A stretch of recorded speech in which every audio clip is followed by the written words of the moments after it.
Hello and welcome to DC30 and our Mythic Odyssey of Theros, D&D with an ancient Greek twist. I am your Dungeon Master Romeo, and I am joined tonight by Rebecca, Tamara, Moss, and Ali. Vila and Violet will be unable to join us this evening, but should be back next session just due to some illness and other commitments. We will be proceeding as is with these lovely four individuals. Again, this week have no major announcements. But welcome to our lovely audience. We see you out there. And unless anyone has anything they want to mention, I'm okay to get stuck right in. All right. Well, let's kick it off with tonight's episode of our Mythic Odyssey of Theros.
And we are back.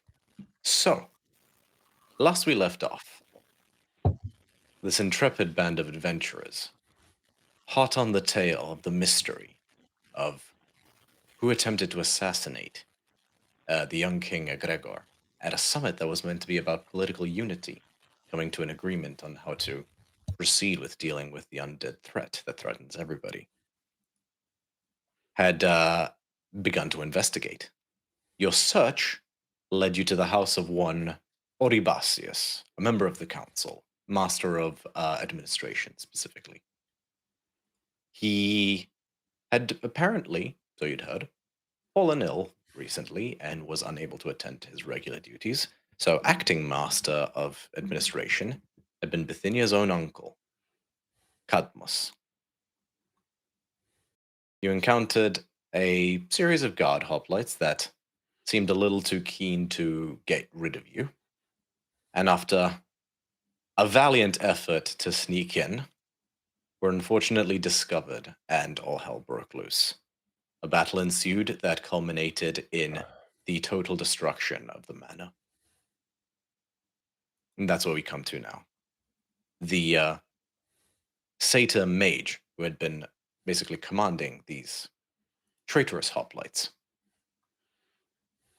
had been captured, had his arms removed by Amalia, and was bleeding out.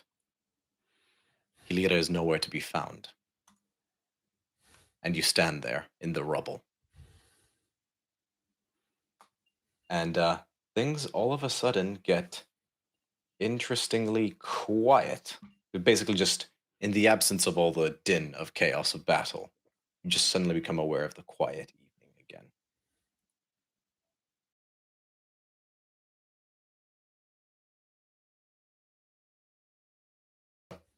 Tempest, what are you doing?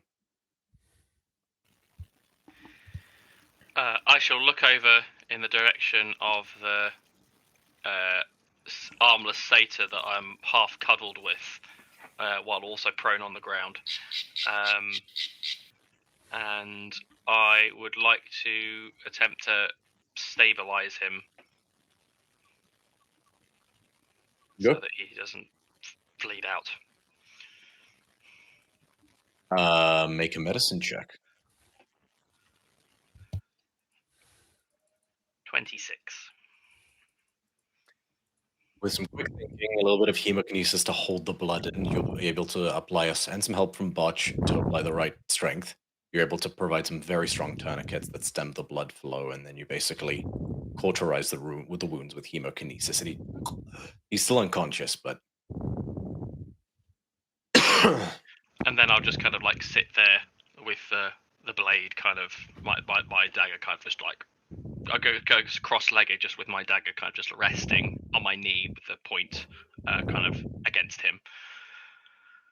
I'll keep an eye on this one. Any side of Malpadia? So, stabilizing him is not going to be like one quick action. It's going to take you a few seconds. So while Scotty is stabilizing him, what is everybody else doing? I think Xanthia realizes that, holy shit, this entire building just came down. And last she saw Hilera, she was running inside. And she hasn't seen her come out. So, alarm bells are ringing. Okie dokie. Yeah, Xanthia's gonna run in the direction that she last saw Hilera running, which was to the right side of the building. Between all that, start calling out her name and like look for any make an investigation check. And well, before you do that, I need you to please roll a death saving throw for Hilera. Somebody's got the mic a little too close, and I'm picking up some like wind or something like that. Yeah, it appears to be you, Ali. Sorry, chaps. Oh, you're all right. Failure. Okay. Now please make an investigation Hilera. check.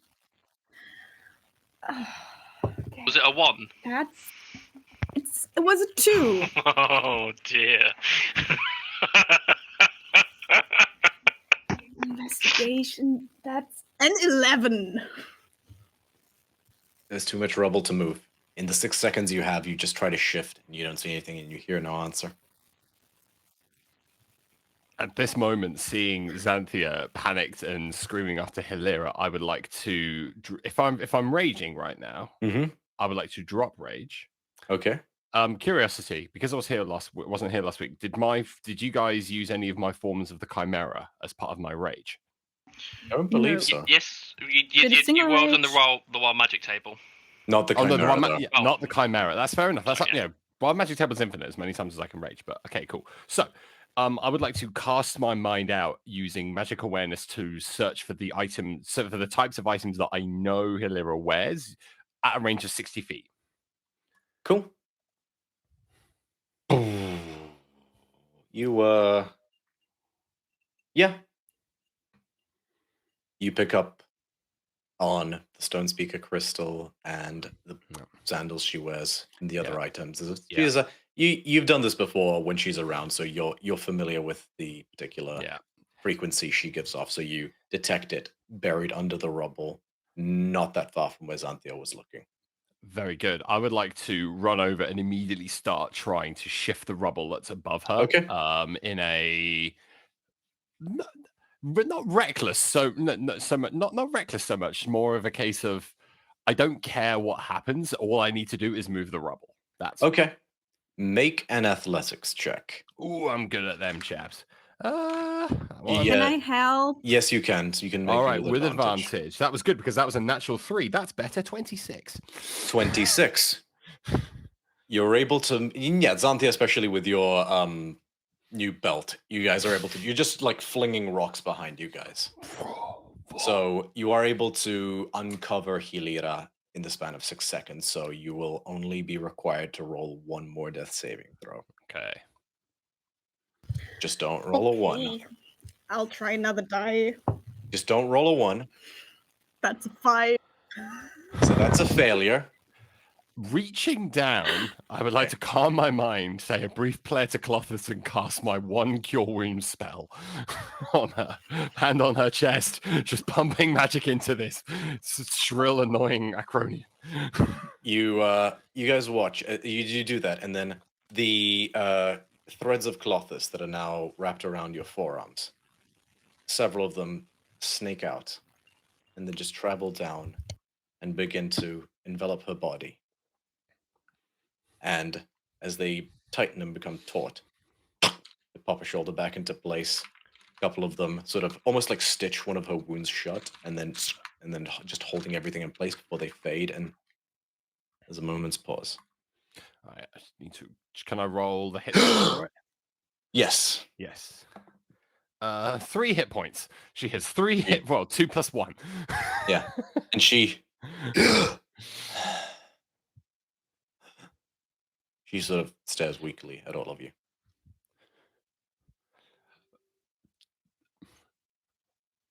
I'm not mad. I'm just disappointed. And I stand up and leave her to use anything. I help Hilary get up, Okay.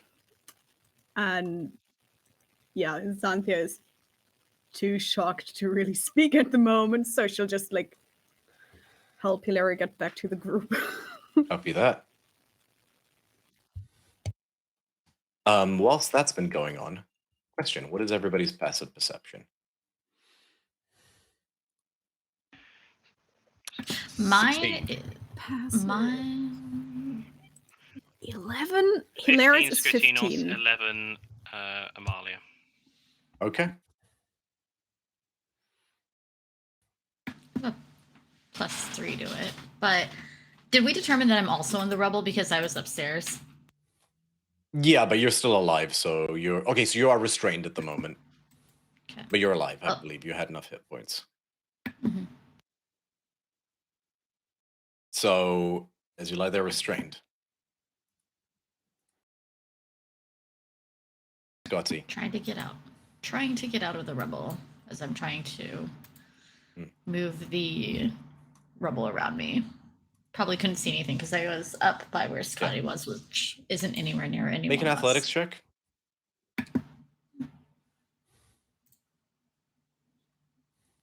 I got a 10. Okay. With a 10, you are able to move just enough rubble that something moves away and you're able to just see out into the night sky. So you're still restrained, but you have enough visual to misty step out if you wanted to do so. Okay, will do. And you reappear. And as you appear, you in particular, no, actually, but bamfing out, you and Scotty see a hint of movement from one section of the rubble.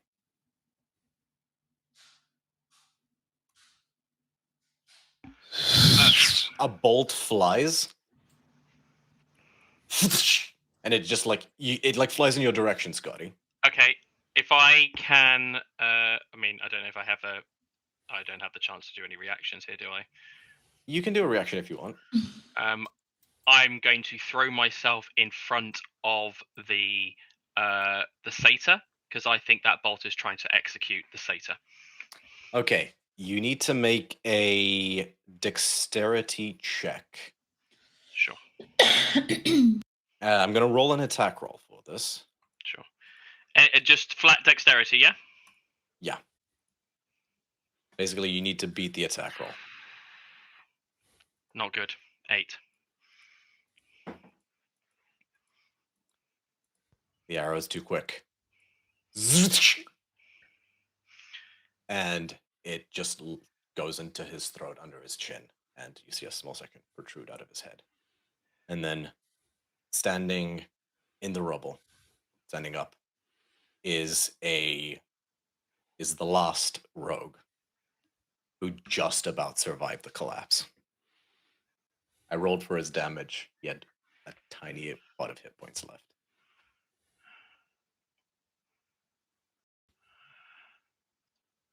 It was very close. He did not roll high. Shit. And that was enough damage to kill him outright, yeah?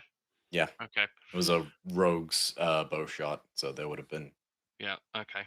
sneak attack. He stands up, just gives you flashes you guys a weak smile.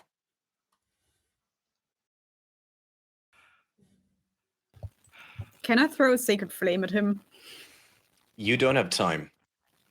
You watch as Sad. he claps something. He grabs his shirt like this, like something under it, mutters something, and then these black veins begin to spread out from his body, like across his, and he like starts foaming at the mouth. Yeah, sorry, Scotty. I was like, how far away is he from me? He's about 40 feet. Okay.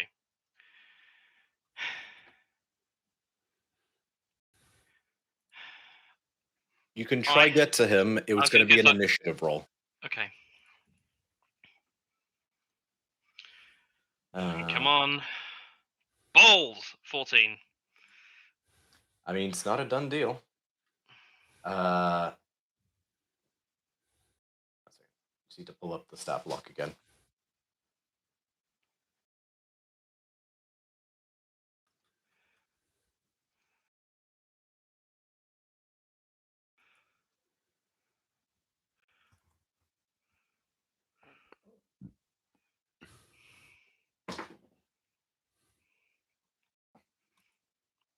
Hmm. 11. Okay. So what are you doing? Well, I don't know what this. I don't know if this is going to work, guys. I'm going to attempt to grab hold, or like get to him, to use an instance of Farrakhan's Balm.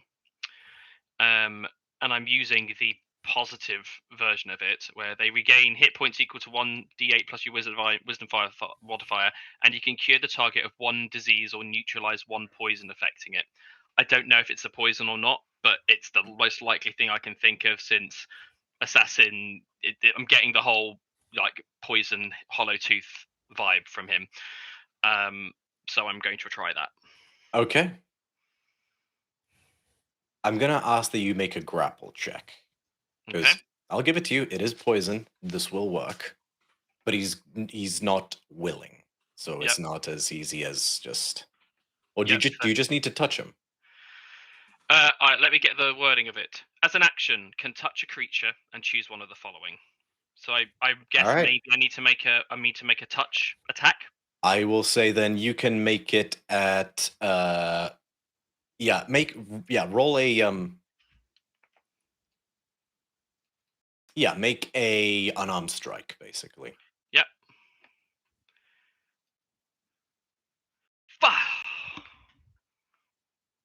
11. His AC is 15. Yeah. And he just begins to foam at the mouth before. And he just falls back dead. It's just like the veins keep creeping until basically he starts to look like there's like a map of the underground on his body, but it's like black veins as it seeps into his body. He's just clutching something under his shirt like this.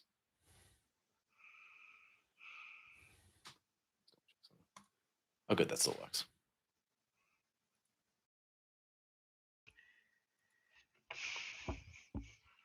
Damn. Yeah, I got nothing left. I got nothing. I could bring someone have to be back willing from the dead, but I think Hilaria can talk to the dead.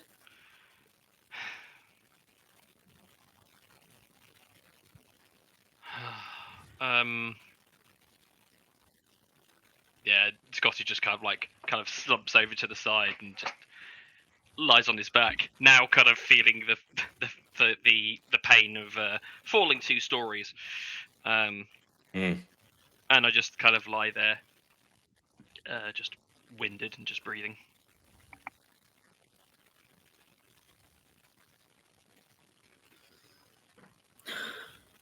What a shit night.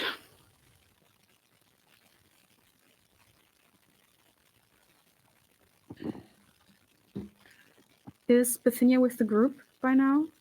Yeah. I blinked over.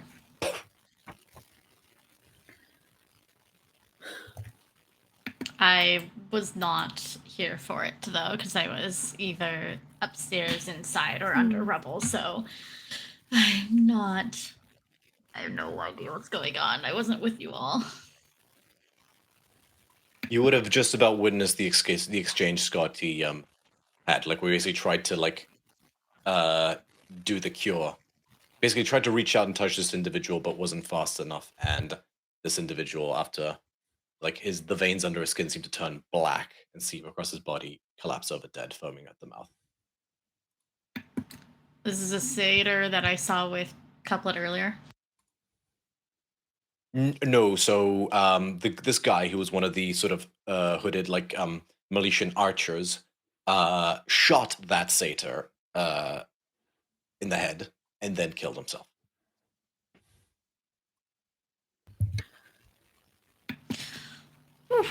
So she is bloody, she's battered. I have no idea what is going on. I'm sorry. As she's looking at this one with the baiting, what is going on here? Nothing more to do, I guess. Just wait until the cavalry come. I kind of say, just while lying on my back, just kind of spent. Can I take a look at what that rope was clutching? Yeah. You reach out. You reach down into his shirt, and your hands, like, reach around a something round and metal about this big. Can I, like, yank it off? Yeah. To take a better look at it? It's a very good thing you and only you were the one to grab it. Because you have a layer of metal across your hands. That's true. Anybody else would have had a bad time. You pull out a bronze medallion. Almost like a holy symbol or an amulet, basically. Similar in size and shape to Heliada's or your own or anybody's, really. This one has a embossed face of, like, it looks like a humanoid man, except he's snarling and has these bestial teeth. It's like the empty hollow, like, eye sockets, like the empty holes, because there's gaps there, seem to be staring into your soul. Framing this amulet are these two coiled serpent's tail that go around the edges. I did actually cook up a visual for this in Midjourney. So if I'll set the visuals board, what is that set to? Main or set to main. So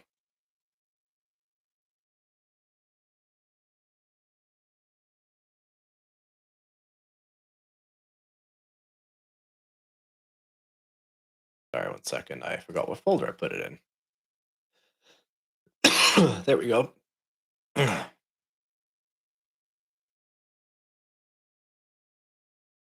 That's what you see.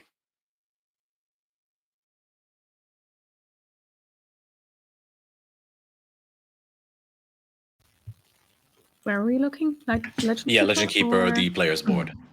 I just looked at Twitch. Needs to load. Give me a second. Twitch is also good. Yeah, Twitch is straight away.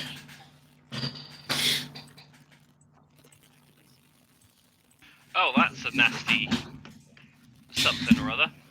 Ew! Okay. I don't like this. Would I recognize that if I saw it? Make a history check. Or Arcana, but the DC will be much higher.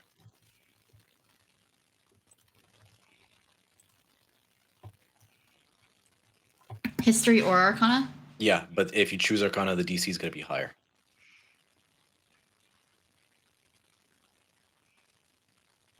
Uh, 18 for Arcana.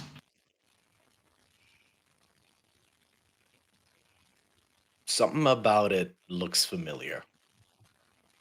But with an 18, I'm afraid that's as much as you can glean this time. Okay. Familiar, like good, bad, ugly, like how? I mean, it's not exactly like a. You doubt it's good familiar just based on the side of this thing. Like it doesn't look friendly. But you do recognize something about the imagery. You just can't place it.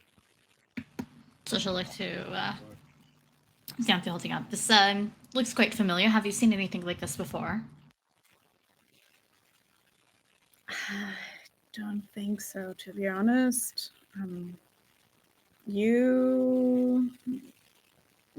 What do you remember about this? It's familiar. I've probably read about it before, or I've seen it on someone maybe who came through town, but that I'm not too sure. I've seen a lot of symbols, and I'm familiar with a lot of depictions of things, but this one's looking a little more out of my scope. It might be someone who hasn't been here before or shouldn't be here at all. But I feel like a fish out of water, looking out of books. I need the library to get the additional information. Well, maybe it'll come back to you at some other point. I think for the time being, I'll just pocket it. I don't know. I don't want to leave it here in case someone else finds it. It's probably evidence. Probably the only evidence we have now. Yeah.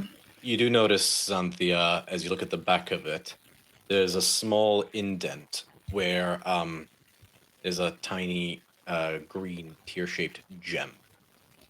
Oh. Anyone have any idea about this? If it's was that what he used to kill himself? I'm kind of looking up saying, if I was going to make something like that, I would put something interesting in the back of it so that someone that picks it off my corpse would play with it and it would blow up in my hand. If I was trying to do that. Interesting I mean, thought. might not be, but sorry, my head's not. Please don't ever turn like fully I kind evil. of look up and I kind of try and flash a bit of a grin, and then I realise like doing that kind of like hurts my side. I just go yeah, and I just lie back down. Can I do another check since now there's new stuff to see? Roll an Arcana check. This won't necessarily tell you anything new about the symbol on it, but this will yield some information. 17. Okay, so with a 17, so like I said, this is more to ascertain the nature of that gem. You examine it closely, taking very special care not to touch it. You actually peering something. You swear you see something around the edges, so you hold it up and command Matizi to float next to you, and then it will rotate one of its dials, like a little pointed needle, to pick at it, and then shift. And you guys, you all see this little sliding lid section, almost like an eyelid, gets like of metal that closes completely over the gem. It like basically it doesn't That's stay anymore. Like you suspicious. let go and it slides back out. But you definitely get the sense that there's some sort of Compartment. yeah. So this thing seems to be designed to completely cover the gem until something is activated to basically expose it.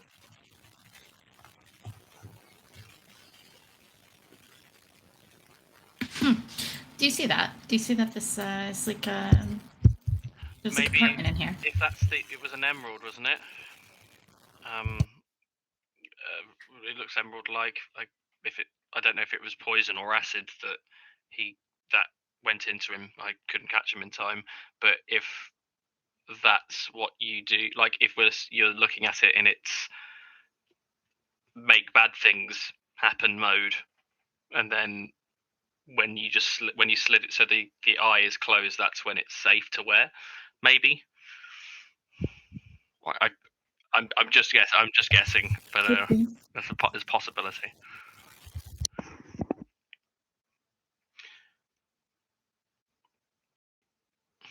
I kind of grab onto Gelio and I'm going to use Thaumaturgy because I'm out of spells, but I can cast that as a cantrip. And just kind of make my voice boom louder. I just go, just so a bit loud, just kind of let my voice be a bit louder. I just go,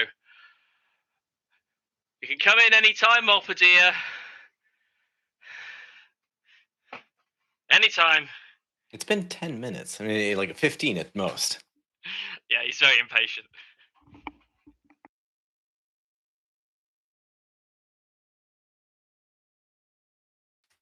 So it does take about another 15 minutes before you start to see twinkling torchlights emerging from the face of the cliff that begin to travel in your direction.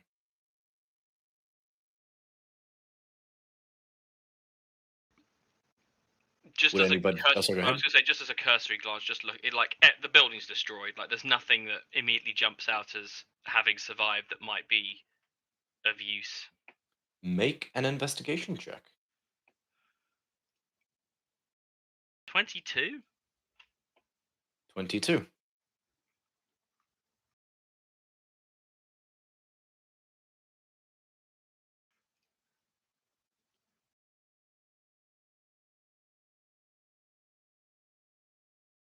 You sift through as best as you can. You try to find the bedroom again, or like where the bedroom was.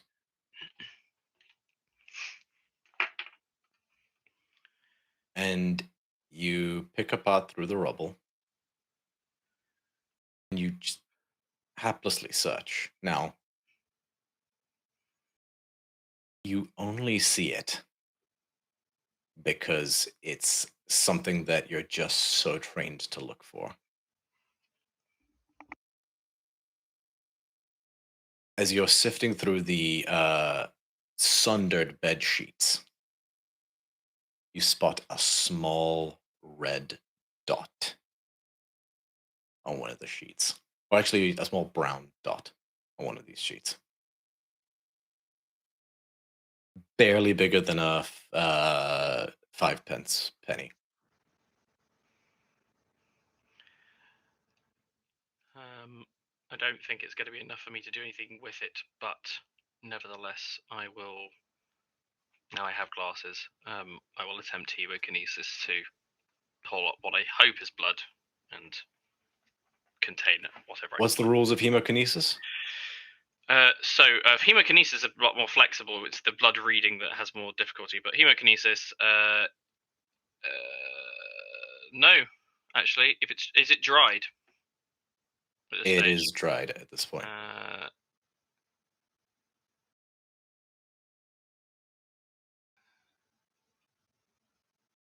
No, then it won't. Then even that won't do anything. So I'll just kind of take a. I don't even have a blade that's useful. You have Galio. I'm not true. Just holding no, it like I right have at a silver dagger. I'll use the silver dagger. Okay. And I'll just kind of cut the sheet out. I'll just kind of Okay. hold it and like the shittest trophy ever kind of come out of the rubble holding like a bit of torn bed sheet.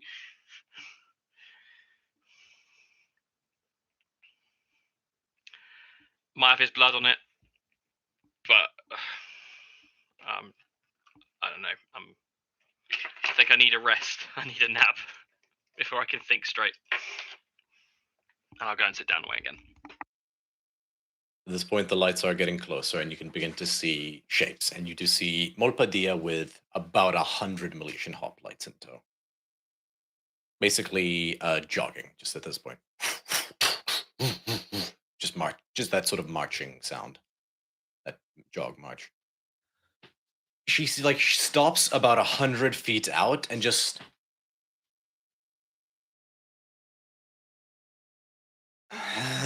keeps walking. She slings her bow into the quiver.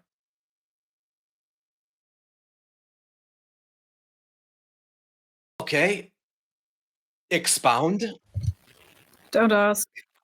I'm kind of don't even required ask. to. Who wants to do it? Then you'll speak up. Well, it seems like We had a suspicion that there might be some thing wrong here, and there was more than we could have predicted. I think that there was an assassination, maybe, of. Pretty certain of that. Yeah. When we got here, they were completely and she's kind of like looking away. She's also very battered because she has only 8 hit points. Yay! So she is wheezing. She's like, they were not who they said they were, or at the least they were not serving who they should have been for being here. And well, we weren't able to really get to see who we wanted to. The foul stench of death lingered in the air, and I think that maybe his body has been removed somewhere else. Fuck. Whoever is Please tell me you have something that makes this certain.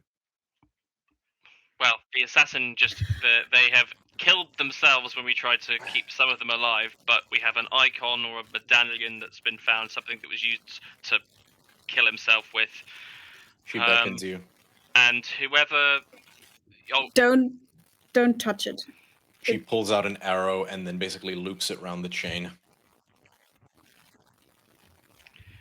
Whoever it is that's supposed to be filling in while this person is unwell is without a doubt not supposed to be here.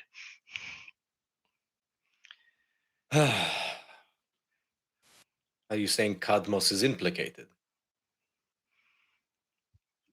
He's certainly benefiting from it. Ah, fuck. Did you find anything that we can use to pin any of this to him? I grabbed some stuff when I ran into the building. Let me see. What do I have? What does Hilera have? What did she grab? I think she just grabbed paint pots. Spot on impression, by the way. Right. Yeah, that's pretty good. If anyone's able to force a corpse to be honest with their answers, we could ask the corpses. I can get someone to come and potentially see about that, but we need to ensure they'd be forthcoming. Any ideas? I have a thought. If speak with dead, I'm not, and I kind of glance over to Hilera as I look into her. I'm not sure of this, but when you've asked questions before, they've not always told you the actual answer. So I'm guessing they could. No, sometimes they were just rude. What if we could ask it a question that it was inclined to answer? Like, I don't know. If this one, and I kind of grab hold of I grab him by the arrowhead and kind of like sit him up. If we could ask this one, roll something real quick. I'm gonna roll a d6 as long as it's not a 1. There was a 1, so okay. It's an arrow. So you go to do that, but it's like, and there's just like a bit of brain on the arrow, and it's like his head lands back down again. If we can ask, and I start gesturing with it, if we can ask this one what his name is, if he gives a certain name, I can confirm. If I could confirm some form of implication from what I'm aware of, but that's a long shot. I'm thinking this is Praxetes. Who's Praxetes? Praxetes is someone I was investigating or trying to find from the Scholar Vale. I didn't realize that's who it was until our most recent trip overseas, who was a practicer of Grove Song. If you don't know it, it's fine. It's a Scholar Vale magic which we kind of keep in the Vale, and evidence of Grove Song I saw on the ships of, well, that armada that came. So How many it's fine. branches are there to this fucking shit tree? Good pun there, but yeah, that would confirm that he is related. But if he was, even if he was just to say his name, it would be enough for me to be certain. Very well.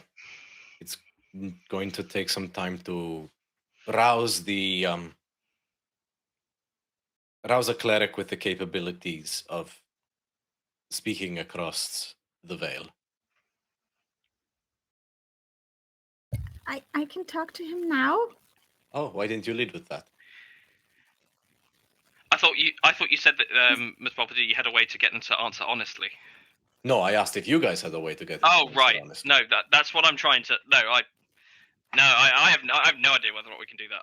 I just know if we can get him to answer that question honestly. But you could try, Alira. Maybe he'll answer. If you thought you were someone else.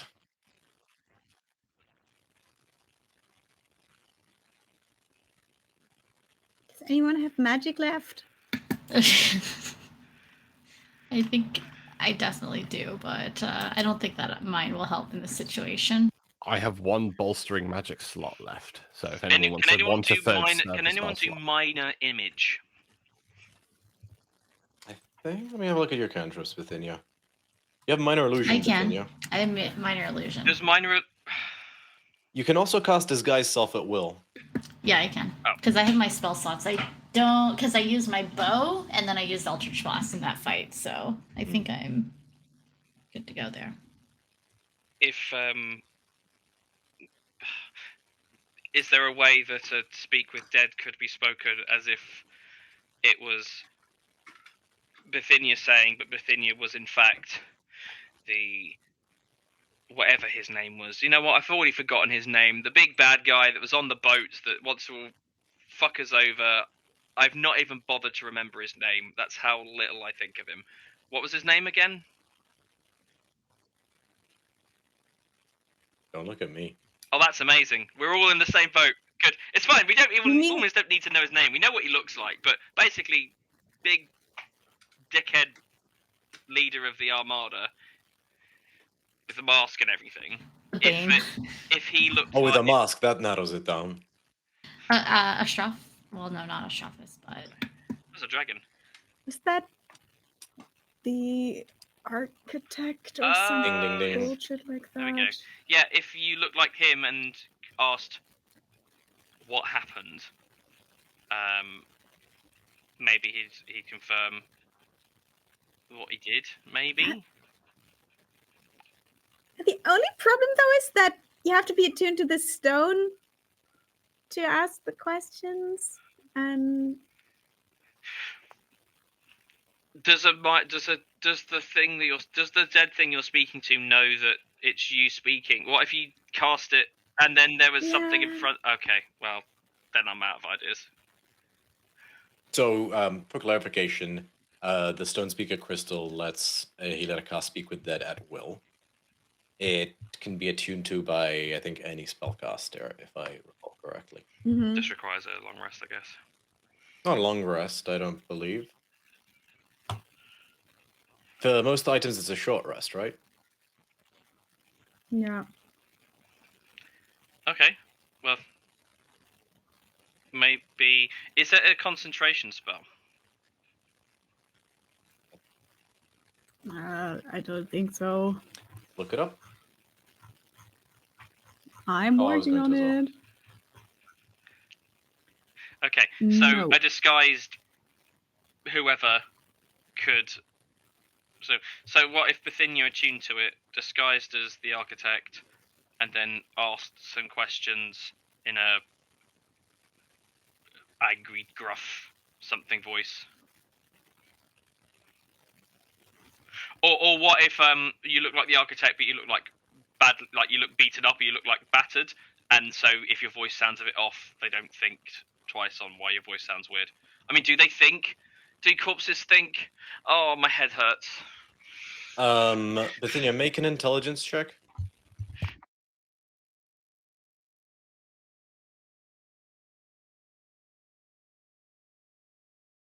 I'm giving up on these dice. Hold on.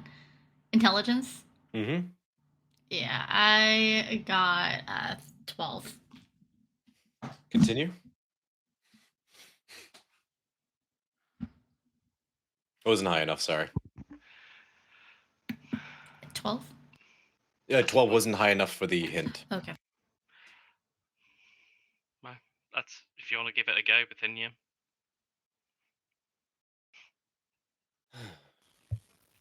Can do. So she's going to use that, and then she will disguise herself. Hopefully not get murked in the process. Cool. You You guys have can to take take a short rest while this happens. Yes, Whilst this is please. happening, Molpadia is like, tear this rubble apart. If there's, I want every iota of this mess stripped and combed over with fine teeth. I kind of like wave my hand. I'm now lying prone on my back. I wave and go. The bed sheets. Those would be good because they could smell like they've been cleaned with stuff to get rid of blood. She gestures to a couple hoplites who, like, think for a second, knowing what they know about Oribasius, turn to each other, do like 1, 2, 3, fuck, and then like the one who lost it, like goes, just like picks up the bed sheets. And then I'm just going to take some short rest, if that is okay, y'all. Yep. Oh yeah, I need a short rest. So yeah, feel free to use any hit dice. I will. Mark off anything. Take a short rest. Over the course of this short rest, the hoplites who strip this rubble down find an identical amulet on every single one of the traitors and the satyr himself. And you notice something about these ones. After a moment, basically following your direction, they pry open the little slot at the back. Each one contains a gem. But you notice that all the other gems are sort of brighter and cloudy. This one, the one off of you picked up off the rogue, looks fairly like dull and clear, almost like green glass.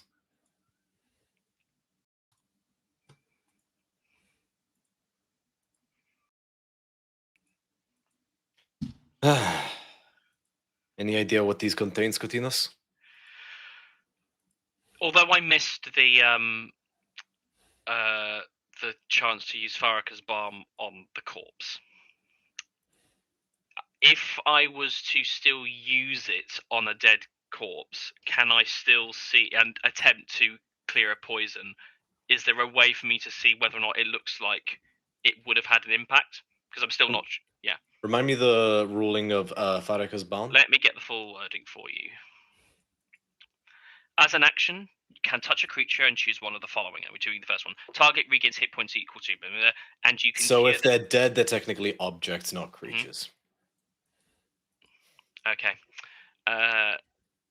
So. Where's a squirrel? The only thing I assume it's some kind of poison, but I'm not certain. With some of that one's blood, I can confirm it in a while, but probably not tonight.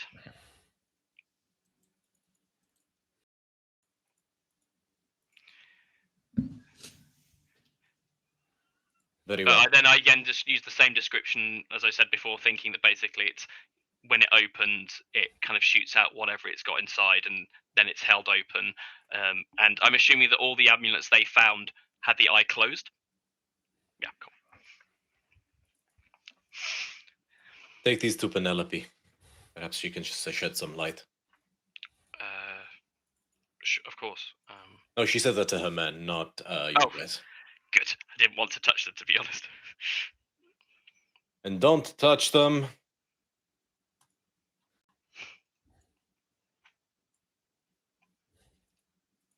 All right. Short rest comes to a close. The evening is getting a bit later.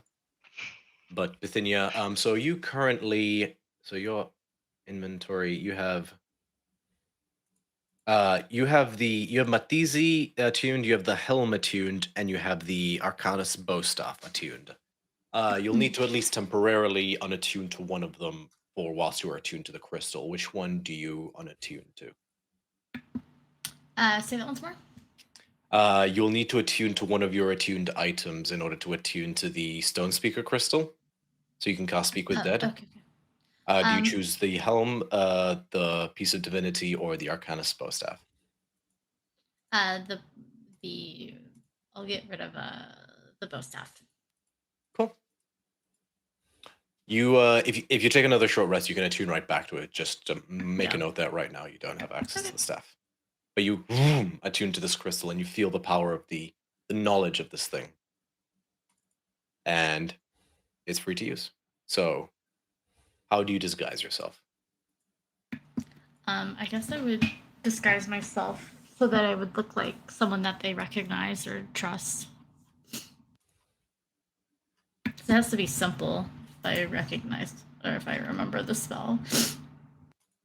The disguise self has to be... You can disguise yourself as anyone you've seen before, potentially, too. Yeah, so disguise self. Definitely, I think it'd be worthwhile to disguise myself maybe like someone who's higher up if possible. That they might have known. You guys had said you were going to disguise yourself as the architect, right? Oh, yeah, there you go. So I guess, I mean, I saw him, or that thing, if that's... Yeah, you saw him. Okay. Question, how much taller can you make yourself? 1 foot. With 1 foot. How tall is Bithynia? She is 5'7". Okay. The architect was about 8 feet tall. Doesn't mean you can't do this. Just bear that in mind. It's all good, guys. We just need to do some forced perspective here. We need to get little models. We just need to get the angle just right. Well, jokes aside, that can help mitigate things. Depending on how you play it, depending on what the corpse is looking at when it is awakened.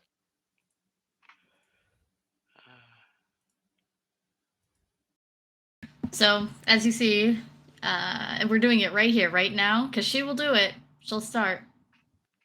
Unless you have a better place to do this. No, let's go. And so Which one are you going to- Maybe everyone move out of the way so Yeah. the corpse only sees Bithynia. Yep. So Good idea. there's no Clear off, reference. everyone. Also, I don't know which one you were trying to use, and I point to the satyr. He's the one you should interrogate, not the soldier. Just I wanted to make sure. I wasn't sure if it was clear who I was suggesting you interrogate. Although you could try them both. Molpadia pipes up. And do you have anything that can disguise your voice?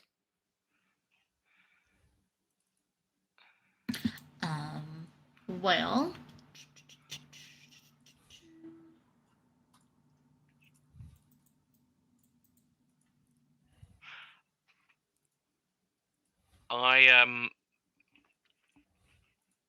Okay, actually, you do your thing for a moment. But when Bithynia next speaks, I'm using thaumaturgy to create the rumble of thunder whenever she speaks.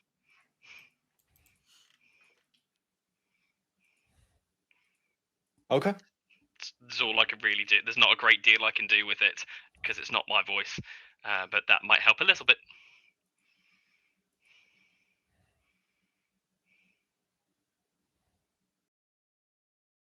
All right. So do you proceed? Yep. Okay. It could backfire. He might not be connected to that person at all, right? So it might be like, who the hell are you? But I guess it's worth a try. You take on the image of a slightly shorter version of the architect. Everyone else clears off. Scotty, you remain hidden just enough in range to apply the thaumaturgy.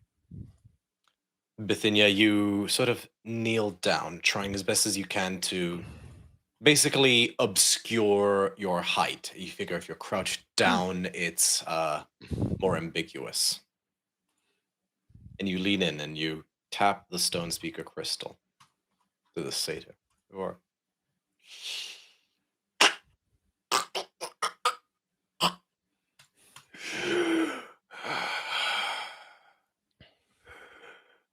seems to have your attention. Or you seem to have his attention. So she's going to try to use her best, lowest, grovelly voice.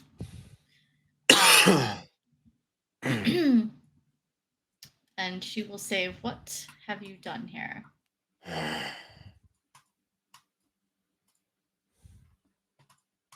Destroyed the evidence as you instructed. If the situation became dire,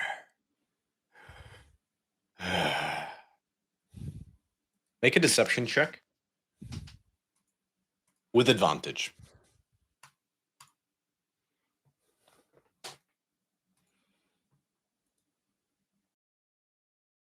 So I got, my deception is +7, so I got a total of 24. Natural 3 on the creature's insight check, on the satyr's insight check. Doesn't suspect a thing. But then you make an insight check of your own.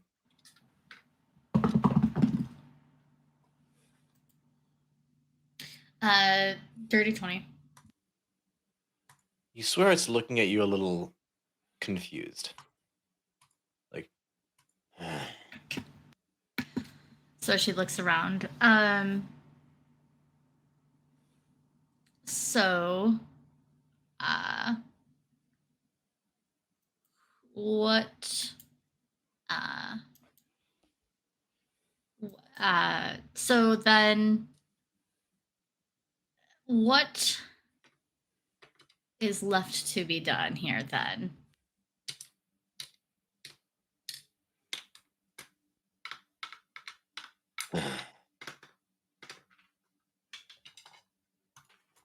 all evidence destroyed.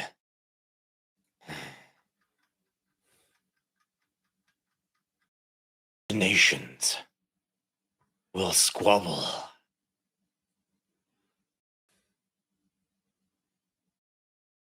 The plan proceeds as you decree, Malagor.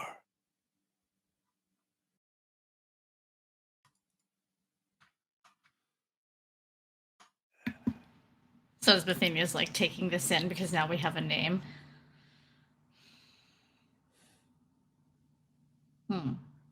What would you want to be remembered by for your efforts?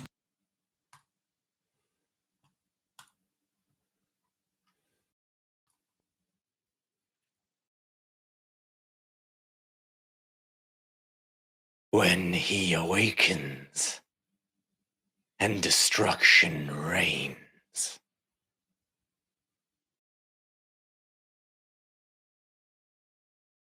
let them know I helped usher hell on earth.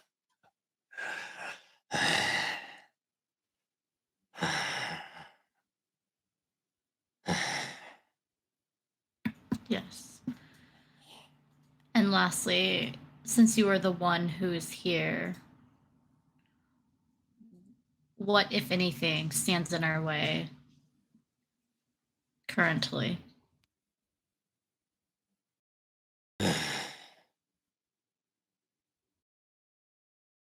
The nations must squabble as you decree. By your order, Malgor. Need you to make another deception check. Your question you're asking is something this person should know.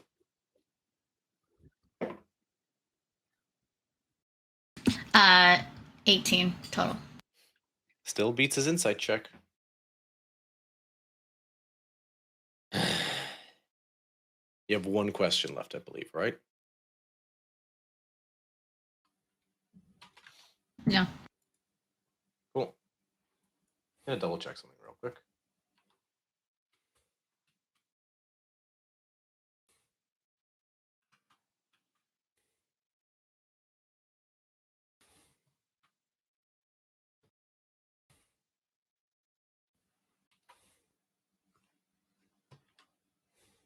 Okay. No, sorry, continue. Just double checking something about the wording and speak with dead, but what is your final question? He's still looking at you a little perplexed. Now that I have the name that you'd like to be remembered by, what is your name?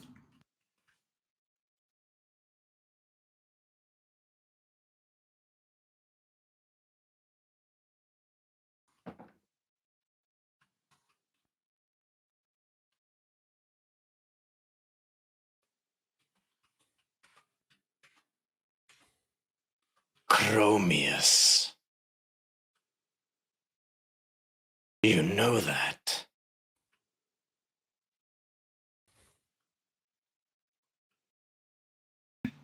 You're right, I do. I just wanted to be sure. Something that- clicks for him at this point. I believe that's the final question. So as the spell ends, he rolled an 18 on the last insight check. So he... Clever. But it matters little. And death takes him.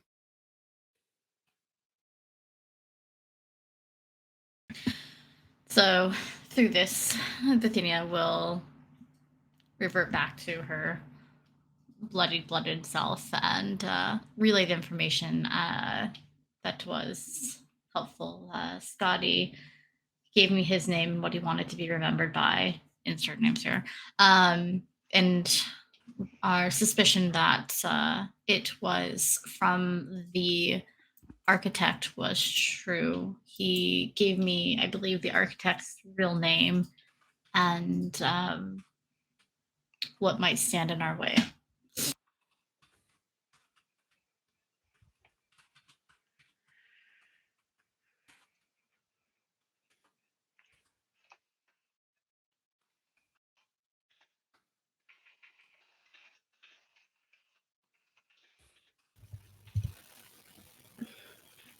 Okay, so he really put emphasis on the nations must squabble. So I guess we need to play peacemaker in a few hours. Cool. How's that for evidence, Malpadir, at the very least? Well, we have evidence that something seriously fucked. And we have evidence that saboteurs are seeking to undermine this summit. He wasn't the satyr I thought it was. Who's the satyr you thought he was? This, what was his name again? I was trying to find. I should have thought it. I was told he was a much older satyr, Praxetes. Very and he was described as an older satyr. I just assumed. Yeah. Unless he discovered one hell of a face cream, I don't think that's your man. Yeah. But it could be a relation, I suppose. The architect. You said you learned his real name.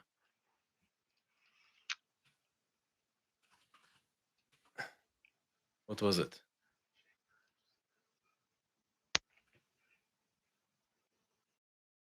I can answer it. She's talking to you, Bithynia. Oh. Asking the name. The architect. You said you learned his real name. Mm-hmm. What was it? And she would say that. Out of character, I wasn't able to write down while I was RPing, so I don't It was have it written Malgor. down. Yeah, so she would repeat that. Can you for Malgor. me, please? Oh, that is so we far were- from what I I wrote had down. Mahooga. Yeah, I was like, I'm not ready to say that. Malgor. Malgor? I'm like in RP and I'm like, I don't know. I'm like, hopefully someone else gets it because I'm not. I wrote everything down. Thanks. Don't worry. Yeah, so in Malgor. she would tell her that his name is Malgar. Malgor. What? Do Are you recognise familiar with that this name? Not. No, but that's not a human name. Well, if it's not human, what is it?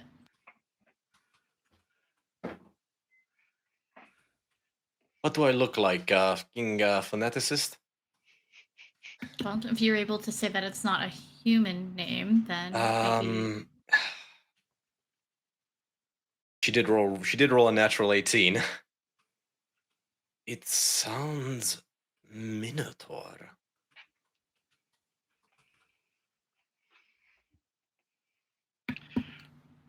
Well, he was 8 feet tall. But I didn't see any horns. Did he have horns? I mean, she just pointing to the disguise, which I assume is still up. He clearly didn't have horns. Mm. He had a pair of giant black fucking wings, which is interesting.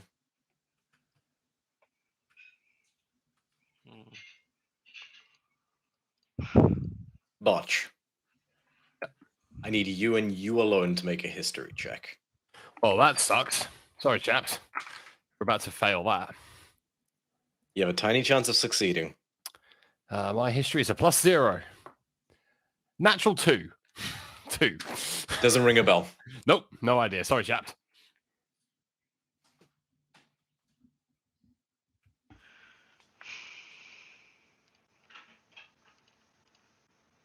But why would...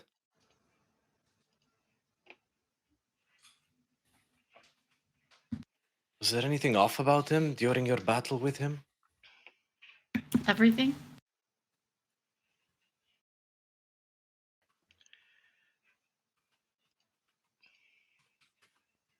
All I remember. Fair enough. All I remember was the Grove song on the ballista. That was the main thing I paid attention to. Scotty, roll an intelligence check. Oh That was one no! other thing. 16.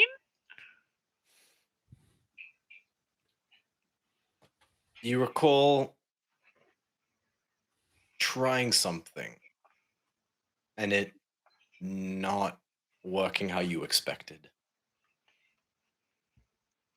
on him. Didn't I try to scry on him at some point? Elita did. Oh, maybe he's not who he says he is.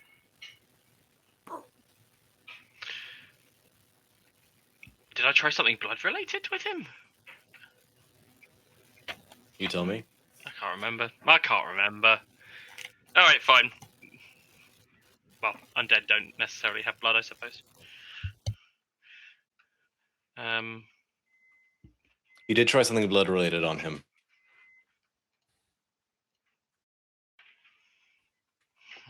So you are able to exert your will over undead as well, as long as they're not like straight up skeletons and stuff like that. It's usually a bit more difficult because the blood is like coagulated and stagnated and stuff like that. The operative word being usually.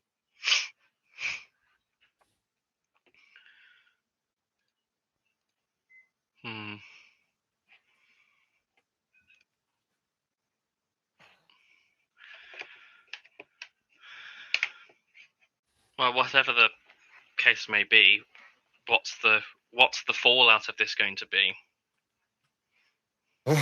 Well, on the surface, you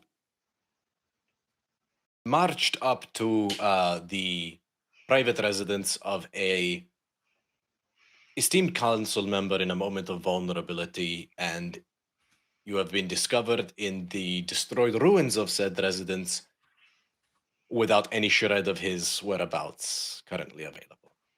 Now, there's a bunch of weird fuck-off maniacs and traitors.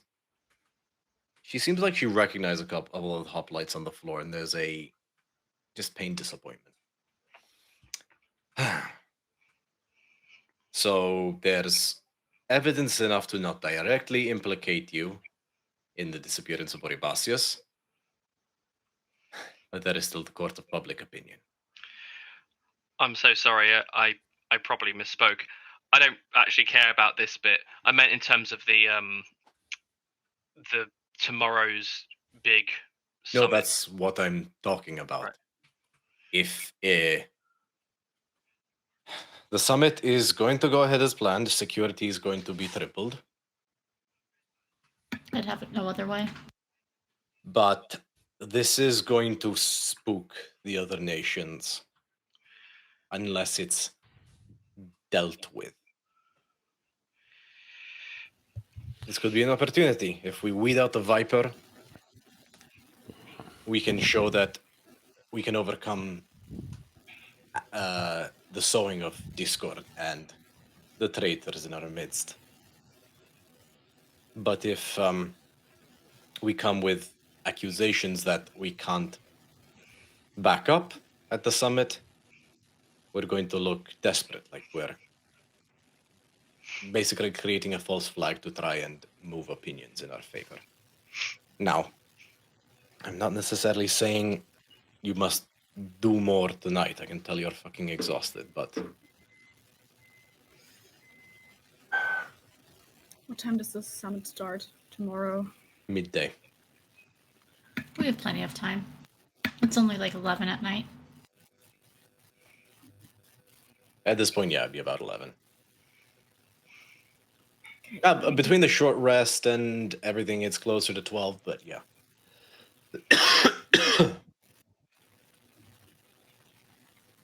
How long would it take us to walk back home? An hour. Oh, Could have Plummet could fly though. there's so many people though. But if at least Bithynia and whoever else is going to be the more talkative is better rested to deal with that stuff, and then we can be ready for everything else. We'll see that you... I can arrange for some other Pegasi to help escort you home faster. Least I can do. Okay, because my other idea would have been to just get out the old tiny hut and just take a nap right here. The old tiny hat.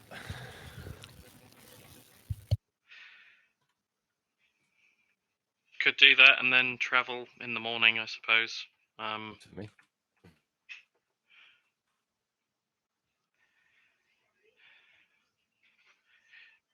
It Do what might you be, will. I just recommend moving several hundred feet away from this spot so it doesn't look like you're literally camping in the wake of a massacre.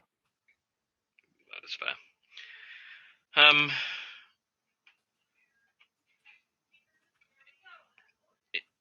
Mobadier, if you were someone who was in charge of keeping watch over this building, because you were planning something awful, and you needed to be able to see if things went badly so you could warn people, where would you camp? She squints at you for a second. If I was in charge of this building. No, if you were an accomplice to the people we've just murdered, watching in case something went wrong so that you could sound the alarm to your allies, the Viper, where would you hide?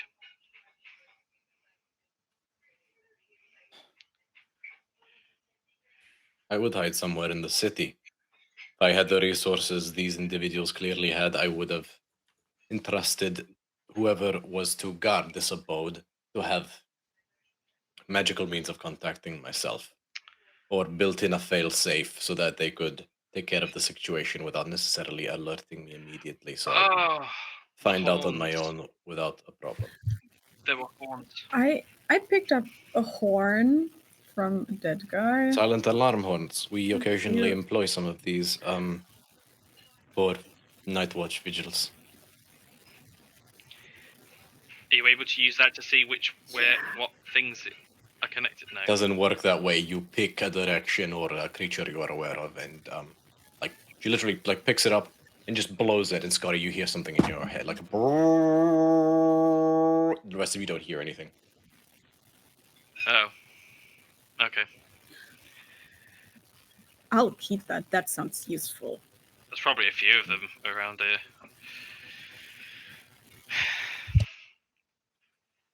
You find about 6.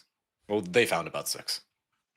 But Mulpity is like, those don't cost pennies to make. Keep that one, but we're going to have to reclaim the rest.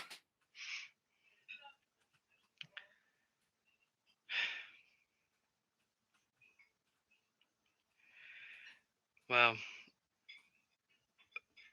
I'm spent. I'm looking back. I'm about half health now, but yeah, I'm pretty spent spell wise, so I don't think there would be anything we could do if we were gonna try and mount anything. So Whatever happens tomorrow, know that I know you did good tonight.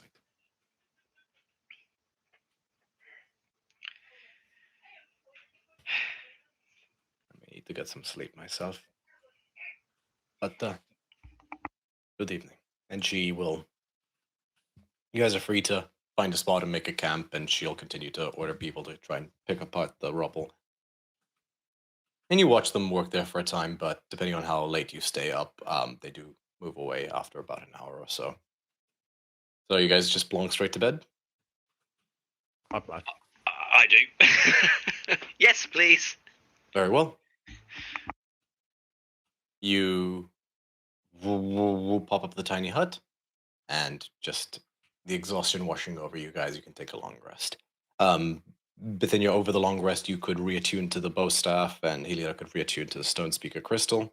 So you guys can just reverse that. Yeah, go ahead and mark off a long rest, and I will say that is where we'll take a break. So it is like slightly early, but it feels like a good spot. So let's say meet back here at 8:45 or 16 minutes from now. Top up what needs to be topped up. Use the restroom, whatever you need, and we'll see you guys in a second. Be right back. Alrighty.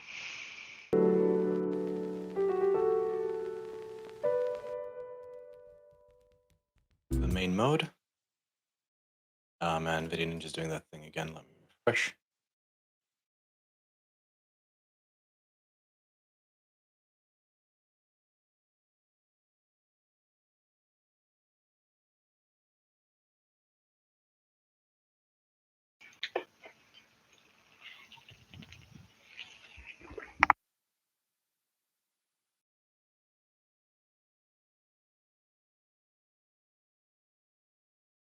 Can I just check a sound, Griffon?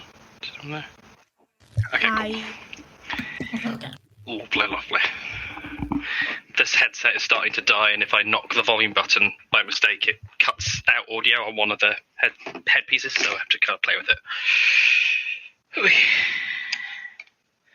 Now I only see me. I don't even see Romeo on my video. I don't see Romeo currently either. I see everyone but Romeo. I Okay. think he had to reload the page. And there he is. Oh, welcome back. Sorry, I didn't realize it was doing that. Cool.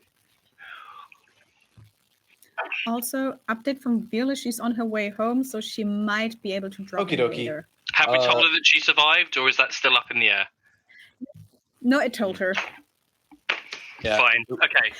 We'll Fine. be It's fine. It's She okay. checked It's, the I'm not stream. mad. Just Disappointed. She checked the stream and was like, yeah, fair enough. so you're on break, what's going on? And I was like, okay. Yeah. Sorry. Awesome if she's able to join us. I will confess, just because of sleep deprivation and just absence of players, I can't see us going like a long time past 10 o'clock tonight, so about an hour's more. But we will see what there is to see. And so we come back as you begin to hear birds chirping. As day breaks.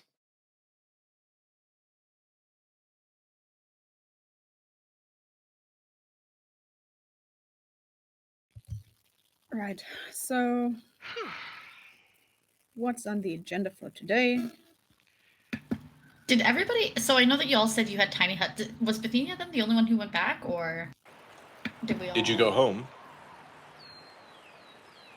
If you went home, Bithynia, they wouldn't have had Tiny Hut. You're the only one who can cast Tiny Hut. Now we assume because Okay, so we tiny hutted it up. Yeah. Agenda: public lynching. Hopefully not us. It'll be fine. Should we go see your uncle and try to find out a way how we can prove that he's evil? Or I mean, as someone who was born and raised near him, I can assure you I don't need to do much investigation for that. I can assure you that he's always got an agenda that may not be anything more than nefarious, but... I can check with Penelope to get if there was an update on how those gems worked, but if I'm honest, I don't think that's super important. My assumption is you activate them and they poison you to death. I can spend time to confirm that's the case, but I don't think it's going to make much of an impact on today unless having Penelope's analysis is useful for the case with the public people, and I don't know how public speeches work. I don't know that it's not like there's a score at the end, so... I don't think it'll be that big of a deal, an issue. I mean, there was an attack when we had a celebration. There was an attack while we were there. And we came to a conclusion. I think that if we tell them the truth, that we had a suspicion and were helping to the best of our ability, that they will believe us. But if we go in not accusing anyone and honest, then it should be helpful. But didn't Molpadia say yesterday that we should try to solve this before the summit starts so we can present an actual, well, someone to blame? Not to say, oh, wait, who's does? Because at the moment it's looking pretty bad for us. I mean, we're pretty innocent. So, I mean, really, we didn't kill him. He was killed by the others, and we know that they were sent by so. The fact we are innocent doesn't change the fact that it looks like we're not. I mean, we were already. I mean, Melitese as a whole was already kind of under scrutiny once the child had been attacked at the meeting last night. So, forgive me, if I was putting on my I'm trying to work against you head for a moment, and as I say, I kind of grip onto the Galileo just a little bit, and my eyes flicker just a little bit.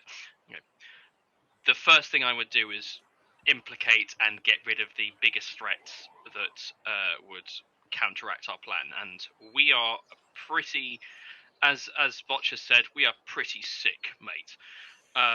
So getting us out of the picture so that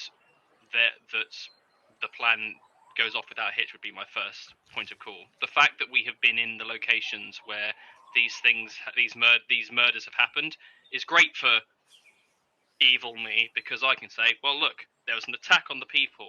Who was at the people when someone got bludgeoned to the ground? Tempest. Oh, and in fact they rushed forward and they were the first ones to grab them. The guards couldn't get hold of them. It's almost like they were knowing what was going. They had like some prior knowledge.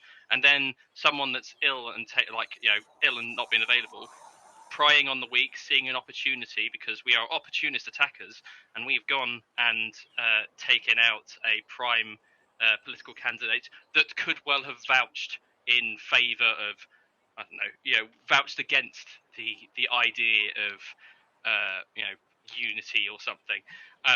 I don't know, but all I'm saying is I know we're innocent, but there's enough of stuff that's happened that I think anyone savvy enough could try and construe this against us. And it may not convince everyone, but it will certainly convince enough to make probably this summit a little bit difficult. I do agree with Xanthia. If there's anything we can do, if there is anything we can do, and I let go of Galia a little bit, my eyes turn back to normal. If there's anything we can do to try and clear more of our name, anything else that we can do, it doesn't necessarily have to be going after this uncle. I just don't know what else we could do. But my solution was to go and fortify the thing, not trying to work against it. But I mean, it was me, the one who was able to grab him and save him from his death. So I did do that. So counterpoint there. Secondly, we went to multiple locations last night. It was circumstantial at best that we happened to be there when it happened. We found more information that's close to Melodies. I'm not saying that is my uncle or it's not, but I can at the least... Regular people are... I feel like most people will just see us being there for all of these things and they will not care that it's circumstantial. Because, if they don't decide to side with us in going against the army of the dead, that's somewhat in their own interest because they have less direct risks that they need to take, So if we give them any reason not to support us, they will take that. And the ultimate sadness is that any division now kind of plays into the hand of Malgor. Just why you arranged this summit in the first place, to try and get everyone to agree. He wants everyone to fall into discord, so we need to... Well, what's the movement like? What's the itinerary for today? Like, when do people move into the building? Who's currently at that building? And is there a chance that... What's the name of the guy that's currently taken over this role while what's his name was supposedly unwell? Cadmus. When does he in the summer? Like, that is Bithynia's uncle, just for context. Sorry, yeah. When does he join the summit, or what would be the point where he would join? Is he already at the summit, or ahead of the game, or was he going to rock up last minute? If we want to, we could do a couple of things. We could wait until he's left for the summit, and then maybe a couple of us try and break in and find evidence of this, that, and the other, or we break in before he's left for the summit and then risk being discovered by him, or we go to the summit where we know that something's going to go down, even if it's just as much them saying, look, we're not protected by Melodies. Two people, one person's died, someone nearly died, run, fools. We could also tell them that we're going to stagger it. Instead of a summit with everyone in one room, we divide it by those that are nearest to one another, because people who are neighbors are more likely to potentially have a vested interest in their safety. So if you were to put, say, I don't know, Melodies in with insert location here to the north or south, then it would be an example. Yeah. Then we could stagger it through the day. It would take just as long, but we wouldn't have everybody at risk at once in one room. So I just remembered when we met Tanis yesterday, she said that the summit could go good or bad, but that this really depended on what we managed to do beforehand. So I really don't think we should wait to make any further moves until it starts. I think we should get moving now and unless that was question people or try to find more evidence, or it does sound. I do kind of Bithynia's idea of separating people so it's less people talking. Though, again, putting on my grumpy hat for a minute, that I would try and argue against separating people and having us into smaller groups, because that would make it easier for everyone to unite on common fronts, whereas if everyone's in one room, it becomes a clusterfuck, and that's exactly what I want. So I'd come up with a reason to say no to a segregated meeting. I don't know how those decisions get made, Bithynia, but might be worth looking at. That is something that's fair, might be worth looking into. I just don't know how long you've got before that gets decided, or how that gets put into place, but it's a thought. I assume you guys got up fairly early. Yeah, we're probably up early. So, I mean, we could possibly deliver a message somehow and be like, look, these are the things. We have things to discuss, but we need to do it 2x2 or 3x3 to ensure the safety and to disseminate the information that we've gathered. And by then, we will hopefully have more information, because I'm with you. We need to gather more information, but also we can still simultaneously ensure the safety when it does go down. Because even if we're able to get the snake out of the grass, I want to make sure that if anything was set ahead of time or in motion, that it's not able to continue. Yeah.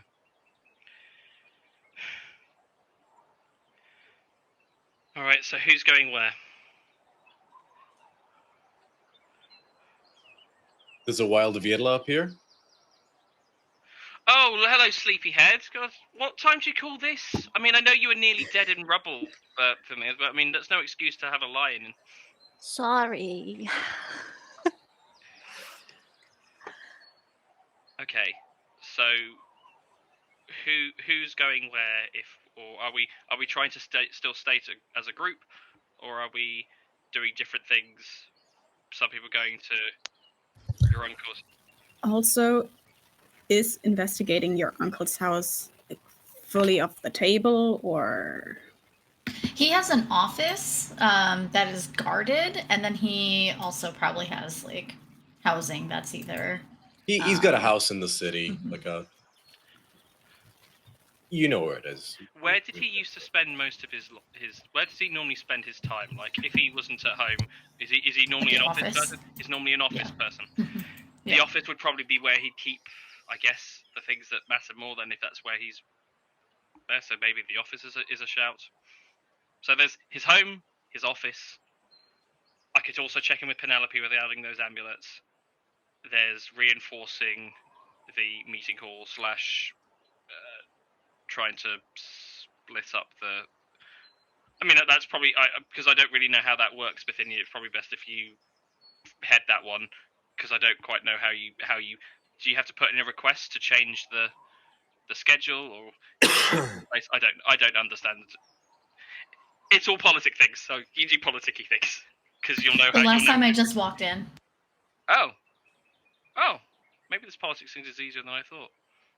Okay. It might have been a So- lucky day. Something like this. This is Hilira. I literally just got your WhatsApp message. I don't know what happened on my end, so sort of like internet wise, but like I literally just I got a notification. Sorry.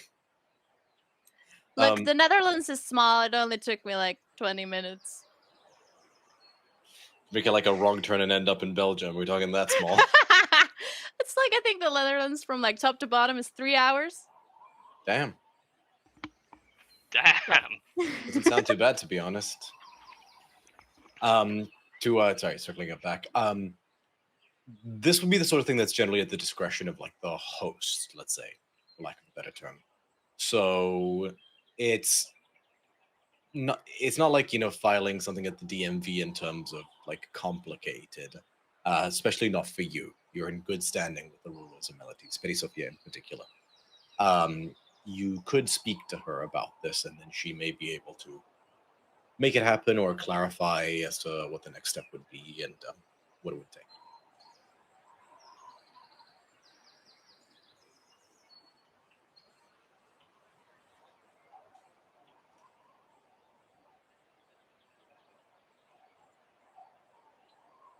Got that? What was that? Oh, were you? Yeah, I was talking to you, saying so to do something like the split into a segregated meeting. That's something you would basically just speak to Petty Sophia and the council Yeah, about. that's what I would do.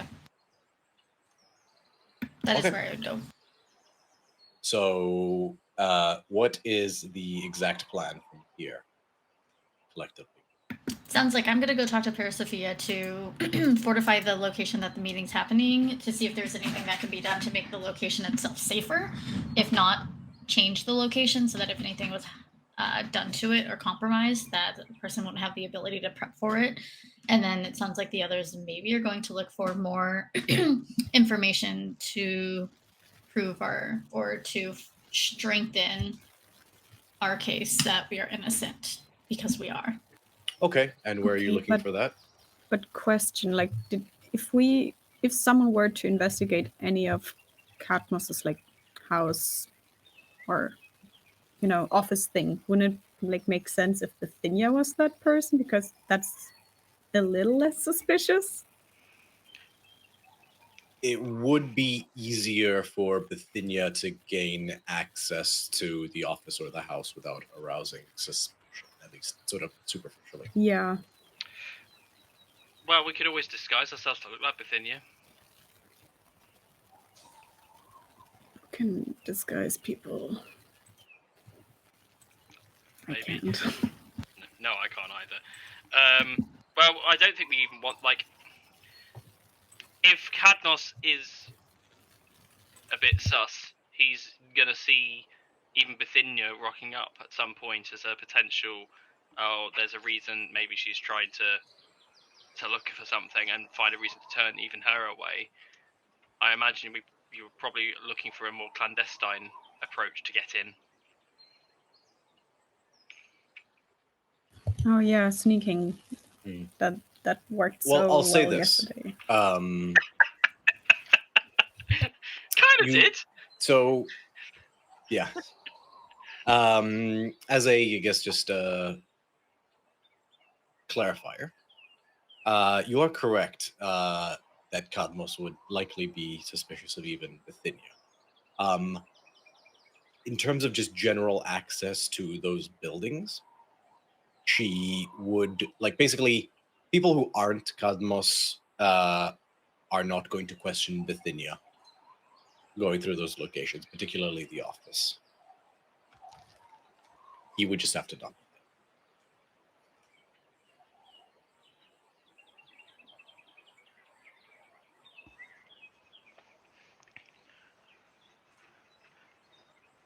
It's your uncle, so you're cool, Bithynia. I mean, we've got like 4 or 5 hours until this thing goes down, and they're not too far from one another.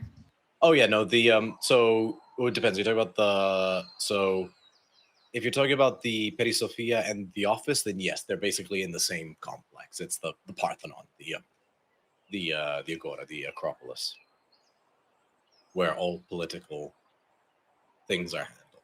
It's like a small campus. That's the top of Melodies. Oh, Cadmus's house is a bit further away. It's sort of in the affluent sector of the city. But yes, if you were to choose the office, they would be close to each other. I feel like I could get all of it done in the morning, but I couldn't also do that and help fortify the offices. I mean, there's a few more of us who can fortify stuff, or I don't know. Would we know if your uncle is home? Because if he's not home, we could just sneak in.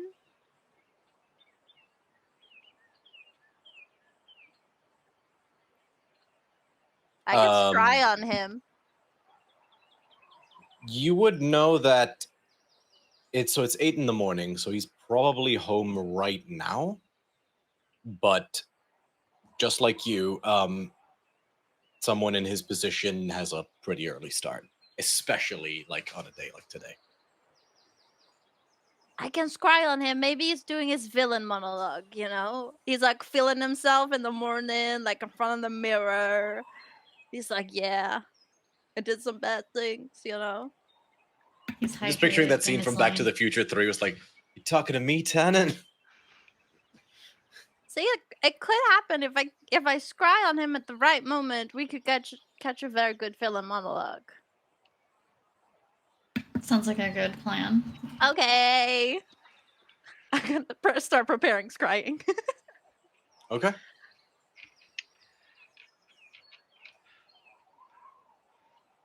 I can't think of anything else that would be worth checking into beyond Penelope and those amulets, and even that doesn't seem super important at this point. Bacchus, you got any idea or any opinion or Whatever you guys want to do, to be honest, this is taking far too long, in my opinion. But hey, kick the front door down and say, "Oi, cunt, tell us what you know," doesn't seem to be an option. So I'm no use. I do like that option. I do like that option. They wouldn't be expecting it. I mean, who would be dumb enough to think of that as an... Oh, wait. Me.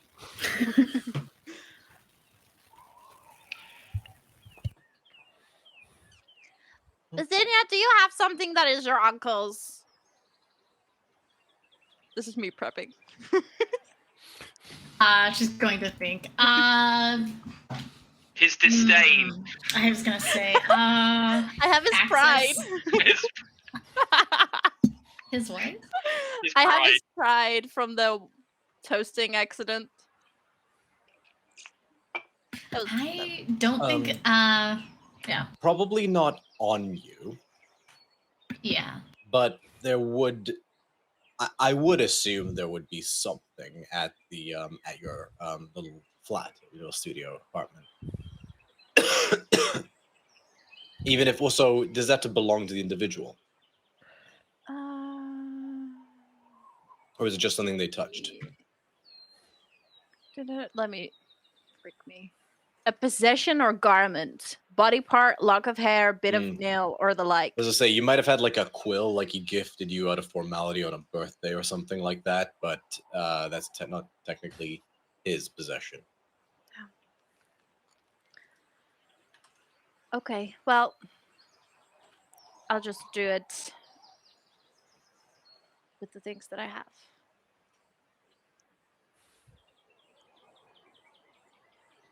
You cast scrying? Yeah. Okie dokie. What is saving throw? I know it's wisdom. Wisdom. Is there a But he bonus? has. So I would say I'm familiar with him. Oh, definitely. So that's a -5 to his roll. You've And met, yeah, then- you met him in person. Yeah, -5. saving So throw. would that also mean my connection is likeness or picture? It's like if you have like something that you can physically see, like like if someone uses silent image to look like him, and then you have a 1 second. Scrying. Do those stack? Yes, they're different things. They're knowledge and connection, so they're two. Okay, if you have I'll allow it. If someone conjured his likeness, yeah, I'd allow that. Can someone do that? Within you can. You have minor illusion. If what? You have minor illusion, so you could conjure up like a illusion of a portrait of Godmos. Okay, so he would have a -7 to his wisdom save. This is not going to go well for him. I don't think even a natural 20 could do it, depending on what's your saving throw DC. 18. I don't think he's capable of succeeding on this. Yeah. no success. Okay, so that was a natural 18 for a total of 13. He fails. Oh, Yeah, look. he has a +2 to his wisdom, but -7. Nice.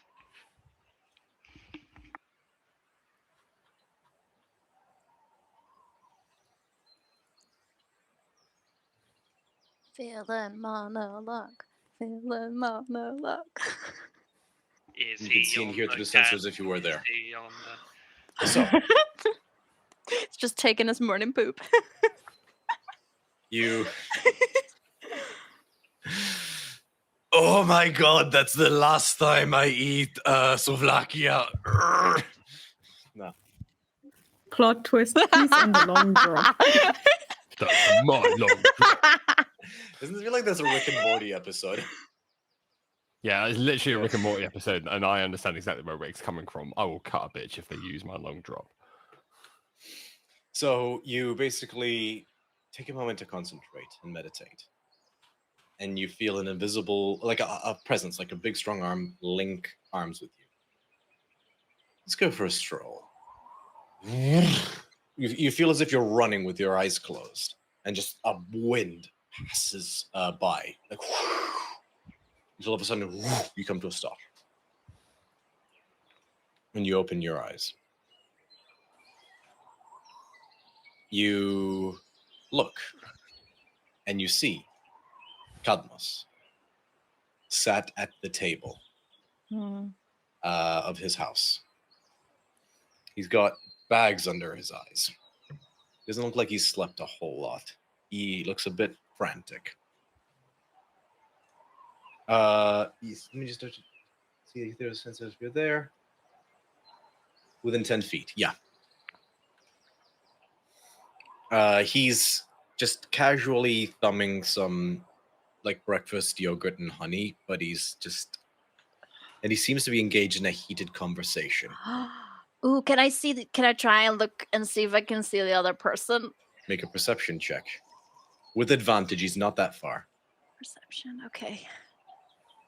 Don't fill me dice. Natural 20. That'll do it.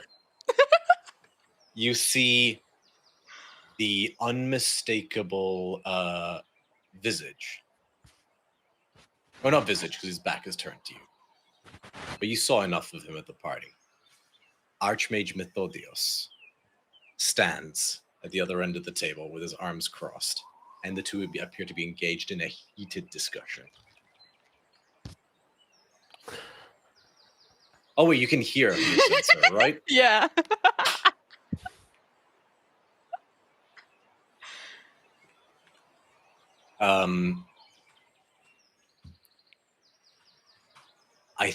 Methodios says, I thought you said this was taken care of. I didn't expect my fucking niece to blindside me with her goddamn shenanigans. These fucksticks keep being a thorn in our side, but rest assured, from what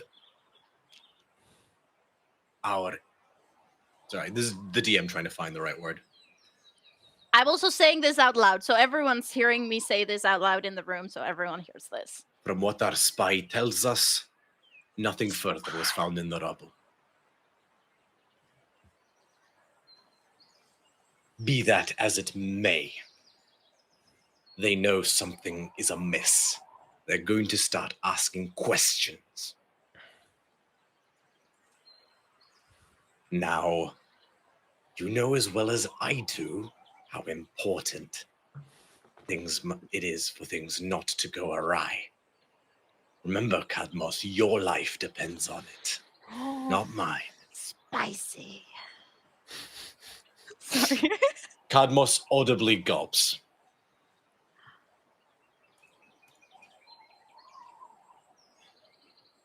You have nothing to fear. Just double check how long the spell lasts. 10 minutes. Oh shit. That's me from top of my head. Could be wrong. Could be a minute. Who knows? No, What it's is 10 the minutes. time? Okay. You have nothing to fear. Our deal will go as planned. The cult shall have what it requires. You're in a cult? Call your dad.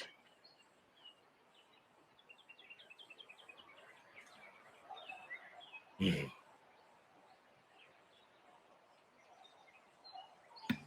See that, and Methodius says, see that it does. Hold up your end, and your prize will stand. Fail us. There are fates worse than death. Cadmus looks fucking terrified.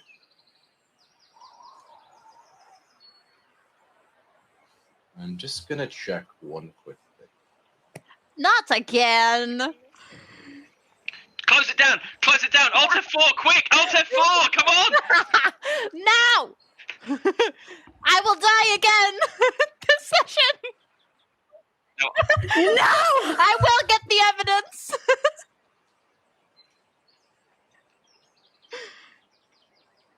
I don't know that this is happening. I'm just listening to like cults. Any Cyberpunk 2077, I'm getting strong T-Bug vibes about Hilira right now. Nope. I didn't think I'd given him true sight, and I hadn't. Thank God. Okay. Cool. Yeah. Just double checking. Cool. It's not a very good archmage then, because Peter had it. Mm. Okay, give me a second. I'm just gonna make a mental rage. More 9th level spell slots on this motherfucker. Knife, twist the knife. All right. Okay. But he just, there isn't anything else. He just walks out. Okay. Cadmus just sort of, fuck. Yeah, you're fucked. He just, Yeah, you fucked.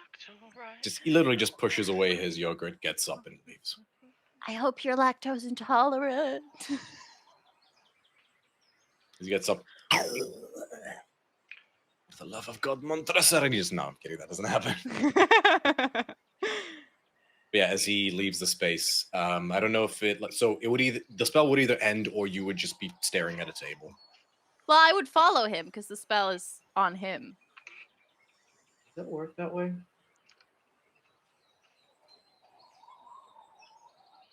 Within 10, it creates a sensor within 10 feet of the target. Yeah, he is the target. Well, moves with the target. Yeah, no. So he basically just he watches him. He gets up, travels to his room, and basically goes to his study. Can I make another perception check to like just see if I see words written, Make a perception evidence check. left around? With advantage or no advantage? So you had advantage the first time because Methodios was in 10 feet. Okay. So This would be you basically have to peer over, and because he's not necessarily gonna like hold it up to like the candlelight. okay, that's 16. With a 16, you definitely see him go to his desk and he grabs a couple of papers. You can't make out what's on them, but you do see him stuff them into a drawer. He then takes out a key and locks it. He looks around, just gets an eye on something. He basically just examines the entire desk and he appears satisfied for a moment. And then you watch as he speaks a command word, and then runs his finger along the desk. And you just see a small series of glyphs, Ooh. sort of like blazing orange in color, appear along the desk before they vanish. And he goes back to his room, gets dressed, and I'll say the spell ends as he basically has walked for a minute out of his house and it's just in the streets. Okay. I would have like described everything. You would have heard Yep. like at some point Hilira going, "Why can't he just move his big old hat? I'm trying to spy here." He is bald. Exactly, the big old head. Yeah. So you guys will know everything that I just saw. So we have no leads then. I'm kidding, we got loads of leads. That's awesome. Good job. I did Right. something. And I didn't get hurt! Look at me. We still need to talk about yesterday, by the way, but some other time. Okay. Are you gonna yell at me? Maybe. Okay. I'm not gonna say any words to that because I don't think you'll like what I have to say.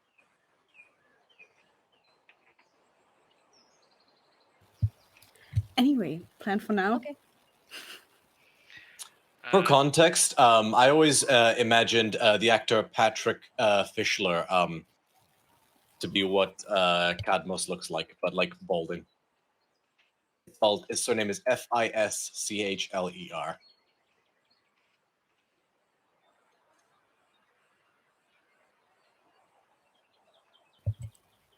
Sus. I'd fight him.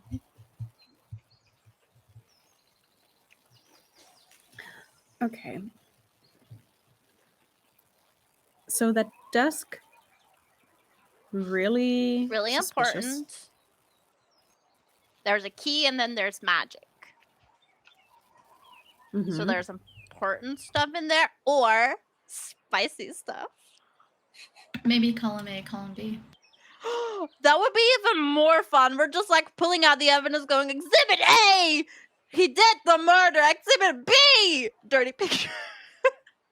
We find out that he's the real author of the Tusk and the Thorn or whatever. Tusk love. Tusk. Oh yeah. my gosh. He would be a criminal and so ashamed. Poor Oscar.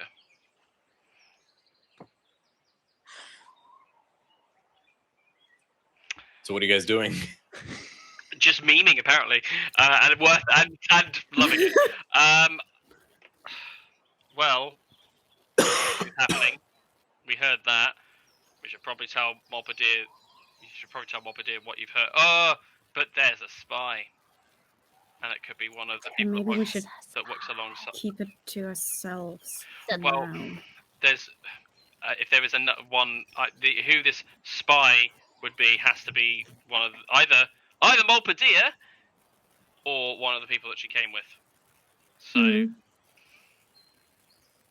Yeah. You do remember there were about 100 people she came with, so it's... Yeah. But I feel like it might be smartest not to share this with. Well, we know that he Others. has some stuff in his pocket that might be relevant.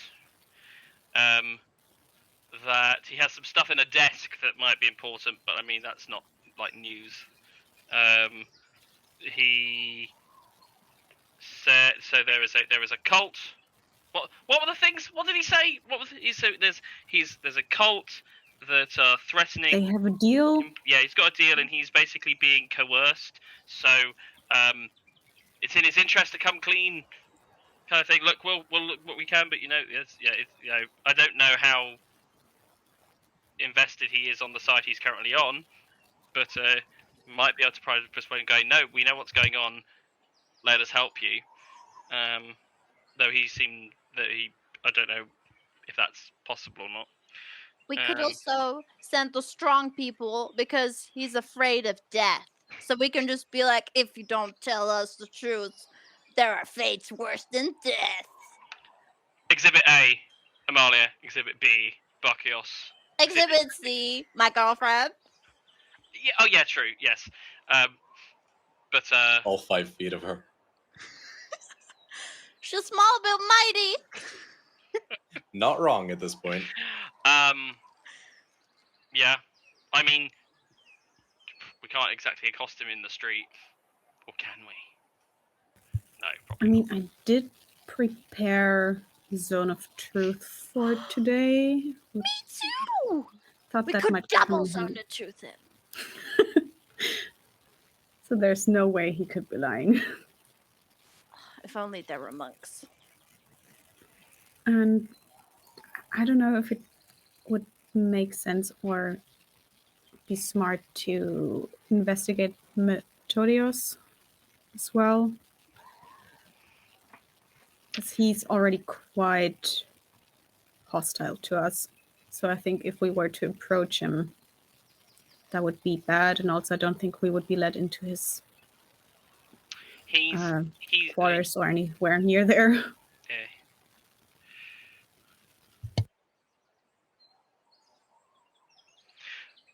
I'd probably say that we're in the process of doing that 1 hour walk back, by the way, as we're discussing. Are you guys heading towards... So Cadmus says you saw him leave his house. which you would deduce can only mean he's heading to his office. So, who's heading? Well, we know that there's stuff we can try in his desk, if we want to do that. But also, Bithynia, I know you wanted to go to the actual meeting room and do stuff there. In light of what we just heard from that scry, is that still what you want to do? Or do you I think I still want to talk to Parasophia because I don't want to possibly break up the meeting times for people. Okay, cool. In that case, who is going to go and try and break into your uncle's house? Is anyone? Amalia Okay. says, I think you, Scotty. Huh? You can turn into blood. True. I can't get rid of magic sigils, I think I've heard it said. I have to spell magic. So I need to... Me too. Okay, so I need to smuggle one of you and me into the... Okay, sure. Does Penelope have anything that could help us? Oh. Possibly. To be fair, I would need to check to see what the situation is with those amulets. Tell you what. Okay, great. But can't you, Xanthia, turn into like a fog cloud? Not anymore. That was the That was the old armor. Oh no! But I can blink through spaces. You give that armor to Amalia. Yeah. If I can see the other side of the door, I can look through the keyhole and then I can like boop, teleport someone in there. Yeah. Or But that would look weird. Or like through a window. I could also look through a window. You That did would see be less windows, weird. like the desk was window facing. We'll see if we can... So, Penelope's, see if there's anything that she can give us that might be useful, just as a quick flyby, as it were. Mhm. To not Moppedia's house, to your uncle's house to see what's going on there. Who wants to go where? So I'm going to go to Penelope's first, and I guess I'm going to your uncle's house. Bithynia is going straight to Persephia. At least one person that can deal with magic things should be with me. Maybe Hilaire because she's more powerful of a mage. Because I don't know if it's like very high level, then I can count on one hand the number of times when it's the casters have gone off and horrible things have happened to them. So that's good news, right? So yes, cool, we'll do it. And then Xanthia, Botch, Amalia, what's your angle? I mean, someone could join Bithynia when she goes to Parasophia. The other two, we could start, I don't know, improving security at the meeting space, or be stupid and try to follow Methodios, or try to ask around. I don't know. I'm not very good with this sneaky smart stuff. Okay. Well then, in that case, we can play it safe-ish. Me and Hilira will do our loop-de-loop. In fact, me, Hilira, Xanthia, we go to Bithynia, Penelope first. I find out what there's available. If there's anything that'd be useful to you, Xanthia, and the other group, we give it to you, and then we split. Then me and Hilira go house shopping, and then you meet up with Bithynia, Amalia, and Botch that are checking with Parasophia. And then, what time does this meeting start? I think midday. Midday. Around Cool. 12. So if all fucks up, at least we'll all meet at noon. Whatever happens.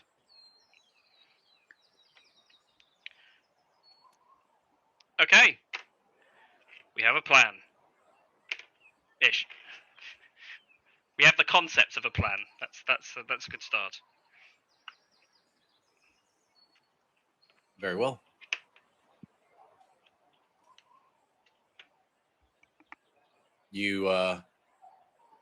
So we'll begin with the Penelope, then we'll jump to Bithynia, and then we'll finish with the pursuit of Cadmus's house.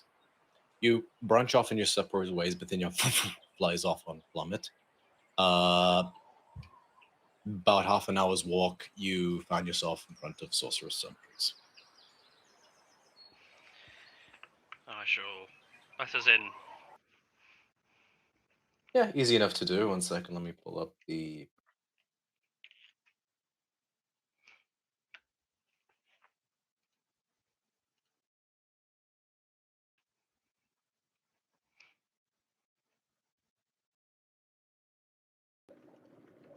One of these days I'll have it fixed, I swear. Yeah. Step in. It's... You do have to knock. Also, you got a key, right? I don't know. Okay. So you wouldn't have a key, but you do knock. And after a minute, groggy-eyed Penelope... Oh, it's you. Morning. How can I help? We'll be quick. Sure. She just comes in and sits down. Coffee? Sure. And I'll go and actually start preparing the grinds as we talk. Oh, she had a pot going. Oh, great. Even better. Like the small cauldron that you swear you might have seen her use to mix something at some point, but... Oh, that's great. That just gives a little bit of that texture to the coffee. It's great. I don't say anything. We're about to put some other of our plans in motion. Did you have anything concluded regarding how those amulets worked? The activation... Oh, right, yes. The activation was a... And nobody told me everything. Basic aperture enchantment. Speak the command word, and the aperture will unveil, revealing the crystal inside. The crystal acts as a catalyst. It's basically much how a item can be enchanted with magic. Certain crystals can be infused with poisons or concoctions. In particular, many poisons can be reduced to the point where they crystallize. A crack rock, if you will, of pure venomous malice. These, she holds one up between two like ivory tweezers. These were comprised of incredibly pure, incredibly condensed naga venom that had been corrupted.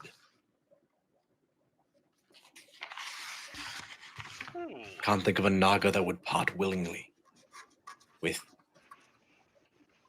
their venom in such a fashion. So, Lord knows what happened to that creature. Scotina's heckles go up a little bit at the thought of a snake being tortured for its venom, but doesn't say anything directly. Okay. Was the command word the same with all of them? And yes. Just out of curiosity, how easy would it be for an external source to use the command word if someone else is wearing it? Not very, I'm afraid. It's designed to be a suicide failsafe.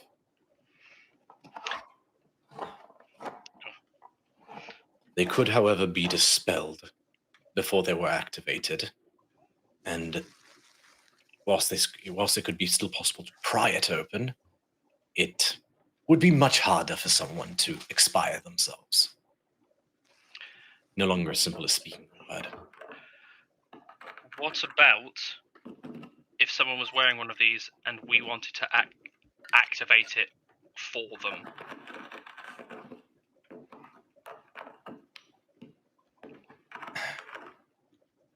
The amount of effort it would take would defeat the purpose. Okay.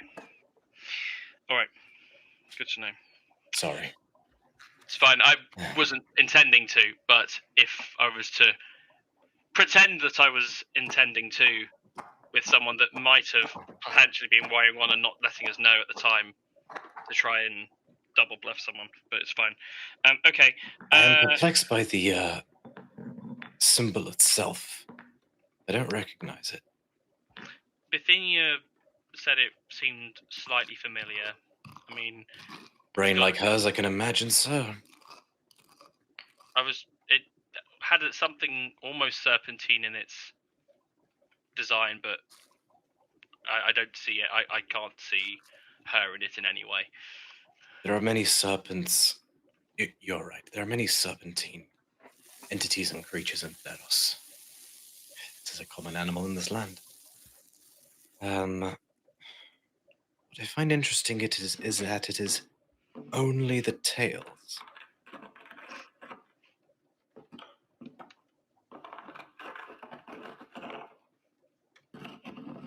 Just curious as all. 2 serpent tails that almost become like tentacles.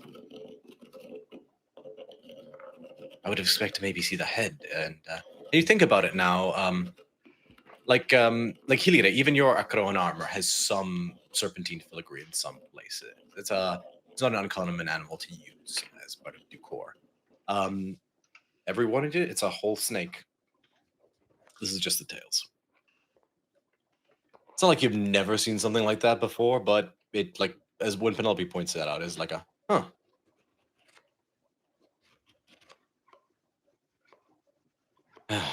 Fortunately, I can't place it, so recommend doing some research or finding someone else who might know.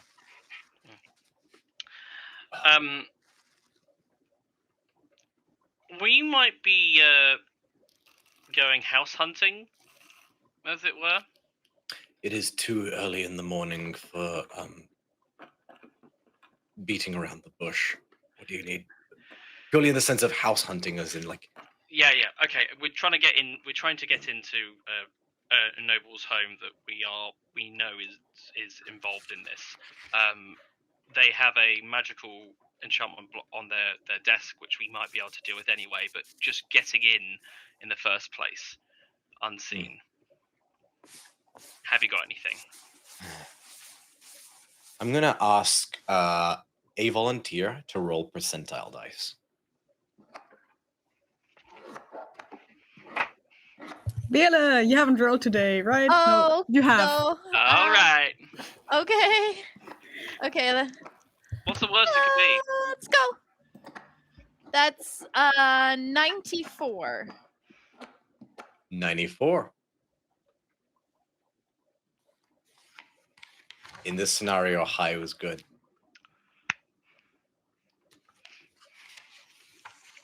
I never know how to do it. Like, I always just pick arbitrarily, like, is high good or low good? 94 potions of greater healing. But 6 of them, 4 of them are potions of true polymorph into a potbelly pig. You don't know which ones. I like those odds. Get at least one good out of those, right? Anyway, Knowing sorry. you guys, you would find all 4, and you would like choose to do so like right before like the final battle. Going hog wild.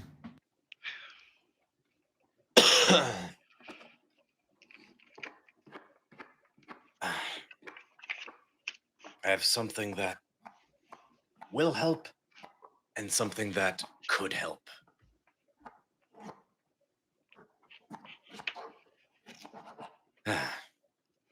She reaches under the counter, pulls out a small chest.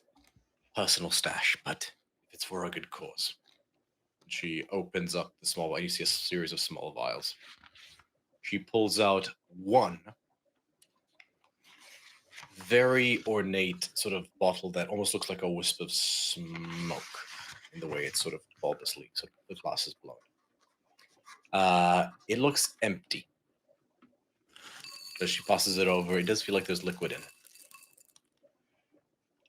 Potion of invisibility. Same as the spell, however, you attack or you cast a spell, your location will be revealed. And here then she pulls out this other one that's in a pyramid-shaped bottle.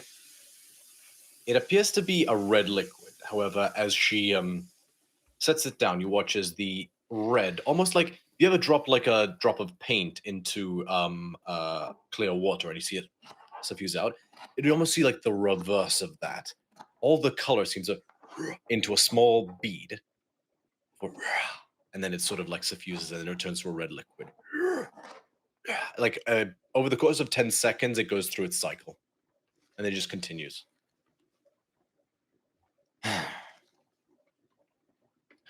For what it's worth, I hope this can help somewhat as well. This is a potion of diminution.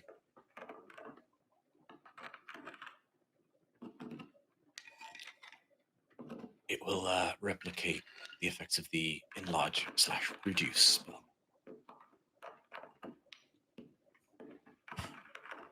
It's not invisibility, but smaller size means less of you to see. Thank you.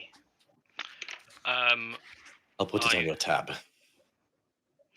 I will reach into my bag of holding and I will pop down a handful of werewolf teeth, because I still have them, and teeth don't go off. The werewolf heart is now a mess at the bottom of this bag, but I give I hand over 24 werewolf teeth, and I just put them on the table. She takes them, thankfully. Fair enough. I'll turn back to Xanthia and go, would any of these be of use to you? I'm guessing not, but... I don't think so. I mean, if we decide to go after Cult Boy, after all, I mean, could use one of them, I guess, but probably still isn't the smartest idea. Can we still, Penelope, with the invisibility, are we able to concentrate ourselves on an ongoing spell if we drink the potion? Just check out of character. Yep. No concentration required. Hence why it's a very rare potion. Yes, the potion deals with that for you. There was a time, Hilira, when I managed to get a good friend of mine through a fairly narrow opening back in Thassa. Vashiros was the name of the underwater city, but continue. Okay, yeah. I could potentially do the same thing and carry you while invisible. Okay.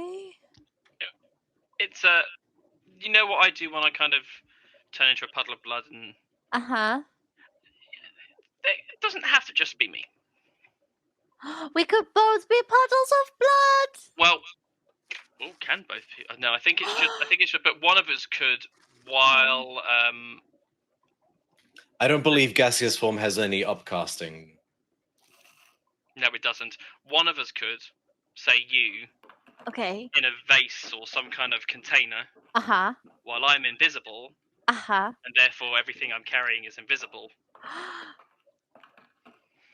And then we could just go in. But could you cast that again then? Because I'd have to 100% cast Dispel Magic, which means I'd have to leave my 4. I could cast it again. I wouldn't be able to cast the invisibility again, but you could at least get out, and I can attempt to get out, or just hide in a broom closet until everything runs over.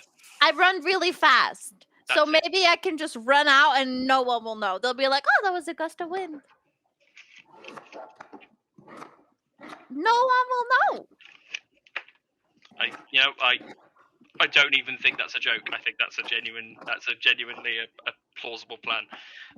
Okay, so that's a way. Well, let's have a look at the house first, but I think otherwise we're good. Xanthia, good luck, don't die. So, are you taking both potions then, or? It might be. I mean, feel free to. No, actually, good point. Just making sure. Good point. The small one won't make much sense to us. It sounds like okay. Yeah. It's you could actually. It doesn't have to make yourself small. So if things go downhill, hench up, I suppose. There is an option. Oh my god, you double your size, I think, right? You would literally be Colossus from the X-Men. Hell yeah. She should. Or if we don't need it, do you know how funny it would be to mix this into Bacchus' breakfast?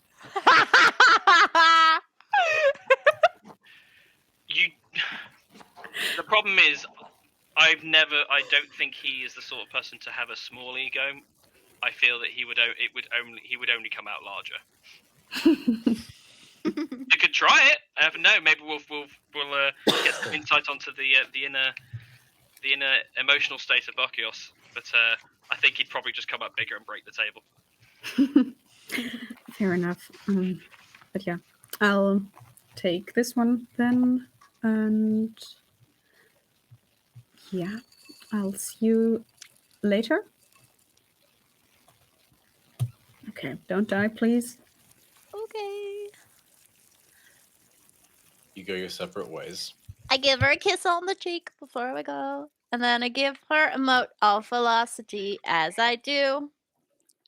You swear you see like you've never seen bronze sort of like you swear like the bronze on her cheeks reddens to like a copper color.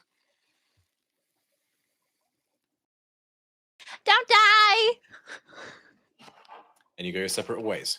While that's happening, Bithynia, you soar across the sky, settling down at the Acropolis. Dismount, take, plummet, just like basically tie them to a post, and you enter the main council chambers.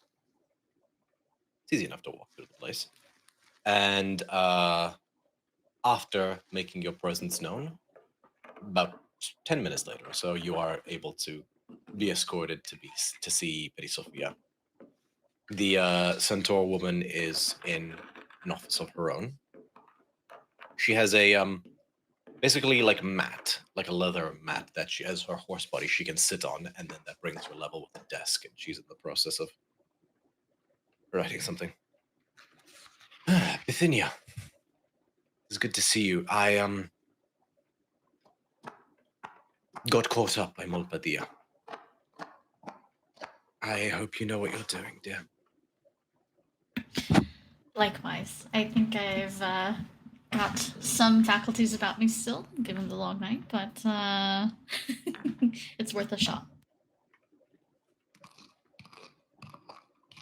What can I do for you? Yes, is Pure Sophia in? You're talking to her. Oh, shit. Well, it really was a long night. No, sorry. Out of character. I thought you were talking that it was the secretary that I was talking to. Oh, sorry. What I said was, you spoke to I hand waved the secretary part, and you were led to Petty Sophia. Okay, sorry. Okay, yeah. So she would know that then. Yeah, it was a long night. It was quite a long night, and we've been under the guidance of yourself and others for a while here in Melody. So I have no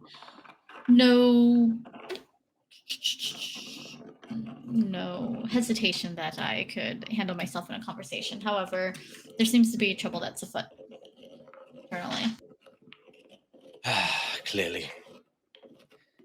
That little stunt at the festivities just made everything 1,000 times more complicated. I've had memos from multiple dignitaries almost all night. Now I have to figure out how to unfuck this knot. Well, I think one of the things is one of my solutions or proposals is that maybe we should divide them so that less can happen. And then towards the end of the day. Sorry, go ahead. Maybe having to ensure safety. It's our understanding that Tempest and I, after, investigating some things last night, there's possibly a snake in the grass. And so in order to prevent further fuckery from going on, maybe there should possibly be smaller meetings throughout the day instead of one larger one. Everyone will be able to meet, but it's possible that those that are with neighboring locations might have a vested interest in one another, possibly, or if you could, or we could parse out who is more favorable of others. Maybe we could break these meetings up through the day. If you think that is the best course of action, I will do my best to facilitate. I would just caution everyone attending the summit is operating under the impression that, or has been detailed that this is meant to be a collective affair, and they are supposed to come to a collective accord, or at least that is the hope, that is the impression that they're under. I fear that changing things could run the risk of giving the wrong impression, but more than that,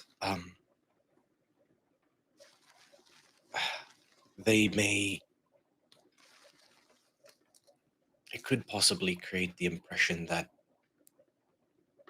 we're trying to manipulate them. It could not. It could absolutely be possible to explain it away or reason it to them in a way that makes them more receptive to it, but that is an extra hurdle to... This would have to be sold to them, basically. They believe they are here to speak as a whole. As they should, and yet there's been a kink put into our plans that we couldn't protect, and their safety is something that I think should be paramount. Possibly that maybe we can do a third so that there's more involved in each one, and then if they want, they can meet at the end of the day or the end of the meetings. I think that it's possible to do that. Are they truly safer divided as opposed to so. As a collective? Yes, because we don't know who it is yet, and if we were to divide them, they wouldn't be able to potentially, I don't know, have a full run of an entire room like they did last night. It would also give us more time to weed out possibly who they are, so that we could prevent them from doing further damage and discord. Sorry, I just realized I still had the potion stuff going. 1 second.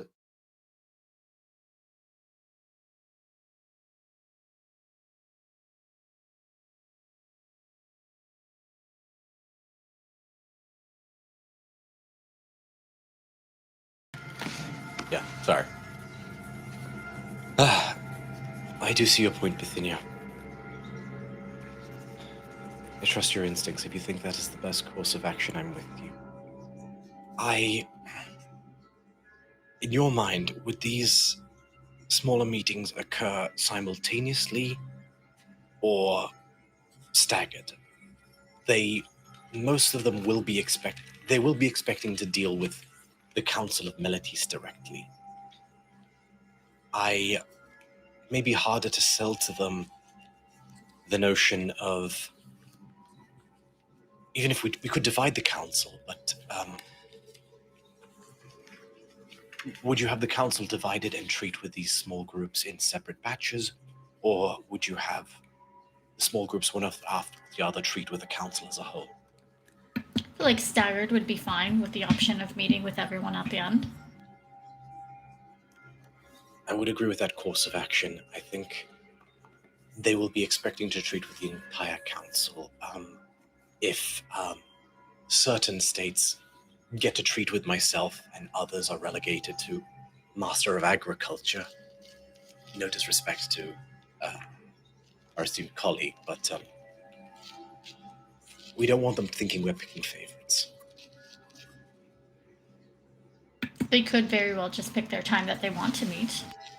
No, I understand. I meant more in terms of, I think we do separate times to treat with the entire Council of Melodies as opposed to dividing the Council of Melodies. I agree. I think we're in accord. Did you have a location in mind? Well, I'm trying to think of a location that would be the safest. To my mind, the council chamber itself is very secluded and very private. And also doubles as something official. So these dignitaries feel treated. Sounds good. Sounds good. Just something that wasn't predictable or something that someone could have previously set up ahead of time would be my thought process. Everyone will be expecting to have a collective meeting in the Parthenon itself. If this would be unorthodox, whatever we do. If we choose the main council chamber itself, it is spacious enough to accommodate smaller groups of dignitaries, whilst simultaneously being a legitimate chamber that can serve in an official capacity, as far as perception is concerned. Understood. I think that we have abilities to also try to figure this out before the meetings, before some information gets out or in. And so I think that this would be a good, safe course of action. Very well. I will make the necessary preparations. Did you have an opinion on how the groups should be divided? Well, I think that if they want to pick, they can, but also I think by region might be helpful. Those that are nearest one another might have vested interest or the ability to help one another in the case of an emergency. Should it be at their doorstep before another's? I agree. I will make the necessary preparations, Bethany. Leave it with me. I appreciate it. I know things seem a bit dire right now, but I've always had faith in you. Good luck. Thank you. Thank you for meeting me on such short notice, and Always. we will make it work one way or another. All I'll say is this. If you have any aces you're planning, please bring them. I've always had faith in you, but an extra pair will never hurt. Of course. I'll see what I can find along the way. And she just immediately begins, basically not impolitely, but she, unconsciously gives you the signal that she's got to, basically prep this now, and that, she will, need to collect her own devices for this.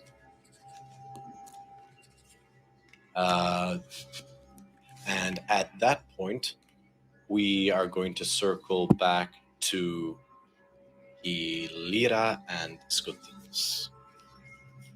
Unless just Xanthia and Botch, you guys are just you said just bolstering security with Amalia, right?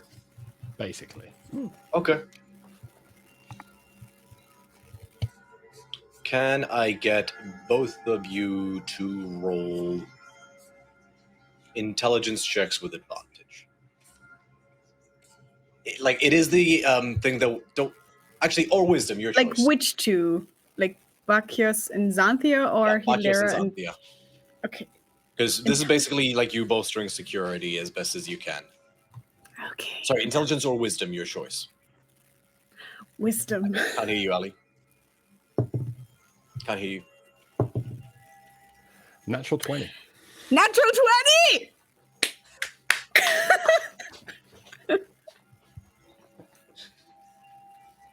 Oh man, I feel like the fish and the bear or something. I don't know. Nice. Security is toy. Security is toyed. The security might be too toyed. You're so pleased with the work you've done, Botch, that you're not so definitely toyed. I will. I'm sure I'll think of what those natural 20s look like in thing by next session. Right now, I'm drawing a blank, but I'll think of what that looks like. Works for me. But we rotate back to Hilira, and Skotilos. With directions that Bithynia gave you preemptively, you travel to Cadmos's house. How are you approaching it? Is it on its own? Is it No, like no, it's in a city block. So this one is like in the city. So there are adjacent buildings. Like, it's a nice 2-story house. It's not dissimilar from Oribasius. Let me see if I can find a visual reference. I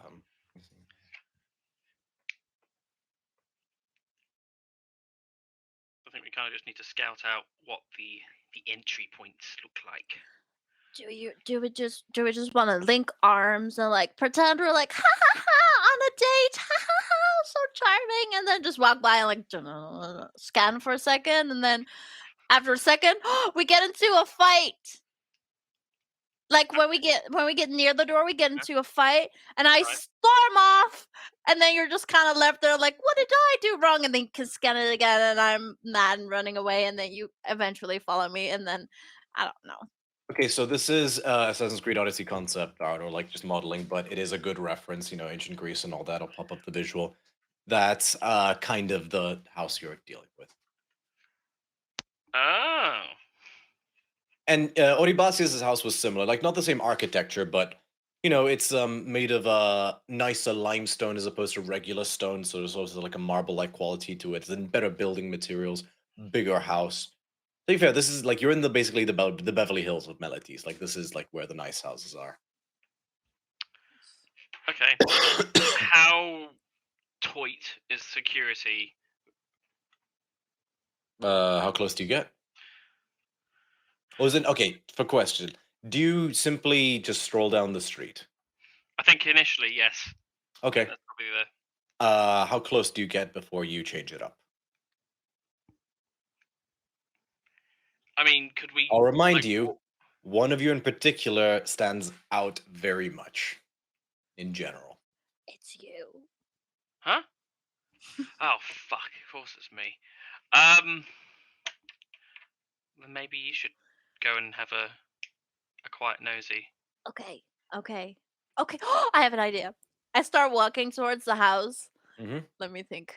What's chaotic? I can't literally think of anything. Bear! I'm walking and I'm going, Bear! Come back! Bear! Where are you? And I'm pretending to look for a cat, ? Whose name's Bear. Are you guys dressed in how you normally dress? Oh yeah, Scotty, you would have had to pick up some fresh clothes. So would Bithynia, unless you flew to the Parthenon naked. I probably didn't realize until you mentioned it now. Mm. So there's that. Just flying naked on a Pegasus. Yeah. Okay, there would have been at least one hop, like Scotty in particular. Bithynia flew, but okay, I'll say Bithynia, you would have been required to put pants. Cool. You would have been required to put pants on before going into the Parthenon, and some could have been provided for you. Scotty, you would have been stopped by the law enforcement. When it's pointed as out, you were I walking to offer, Penelope's. so I find up the close thing. I go, 5 gold for pants. 5 gold for pants. Desperate for pants. Long story. 5 gold for pants. Teenage, a woman in her 50s drags her teenage son by the ear. Give him your chiton. It's 5 gold. Like, just sort of sheepishly pulls it off, so he's now in his little loincloth. Cool. I hand the 5 gold to the lady, and as they're walking away, I'll kind of get the kid's attention, and I'll flick an extra gold specifically to him. Awesome, thank you. And I now have pants. Okay, Elila, you're just wearing your armor. Oh, you're still wearing your dress. I don't have armor. It's currently being made better. Okay. Still at the shop. So I am just. Would you pick up any cloaks or anything like that along the way? You don't have to. Just... Probably. I don't want to walk around in a dress. Okay. She'd probably do that thing where she could. No, I don't care. Okay, I will say that in order to make this possible, just because your normal appearances are quite iconic, you are able to basically swing by a shop and pick up some larger, like, toga cloaks that just, overlooked like a ruddy brown color and just make you not immediately stand out. Okay. So you're doing the bear thing. Make a Yeah, deception check. I'm looking for my cat. I have pretty okay. 10?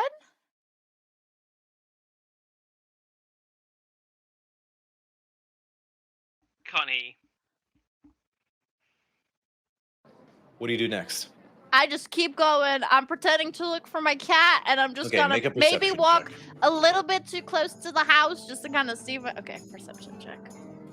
Don't fail me, dice. Natural 20. You see 2 hoplites stationed at the door. Okay. You don't see any other immediately obvious security. Okay. I just keep screaming, "Bear, please come back! Bear!" And I just kind of keep walking. Most of this city's residents ignore you. That's so fair. And then eventually I turn around and walk back. Still doing the same thing. I'm still looking for my cat. All right. Question: did Penelope tell us what the trigger word was for the amulets? Yes, it's not like a word. It's like a like a magical word. Yeah, cool. Alt F4. I get- Command Q. Command K, surely. No, on Apple devices it's Command Q. Yeah, fair. Okay. Cool. Any luck? There are 2 guards at the door. I say, in your brain. We're doing this sneaky mission of talking to your brain now. You hear all of this in your brain as well. It's great. I mean, it just looks like anyone watching will just see you just wiggling your head while looking in my direction. But it's good. It's okay. All right. 2 at the front. Any ground level doors or entries, or like a basement or a pantry or something, or any easy spot to climb? You saw the front door, Hilira. Okay. With a natural 20, you didn't see it, but you sort of guessed. You can sort of make an educated guess based on the appearance of the house. There's likely a so it is like there's a little wall, so it's kind of like its own little like gated house. There's a way inside from the like sort of outdoor terrace area, similar to Oribasius's house. But there's only one way through the wall, which is like the main gate. Okay. Unless you went over.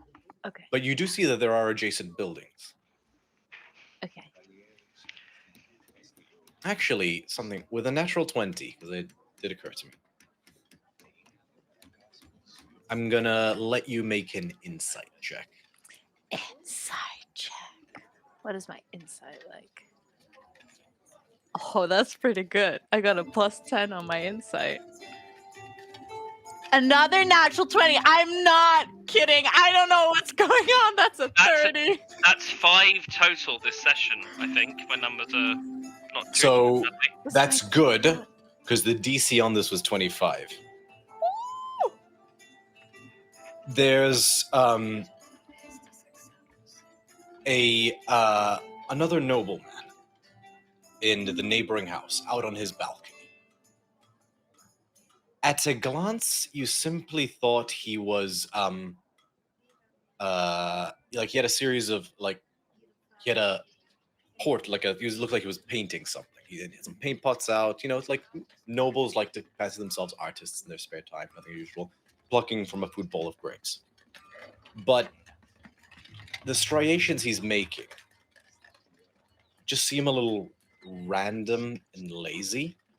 You're not an artist, but you've seen enough people painting to know when it just looks like someone's pretending to do something.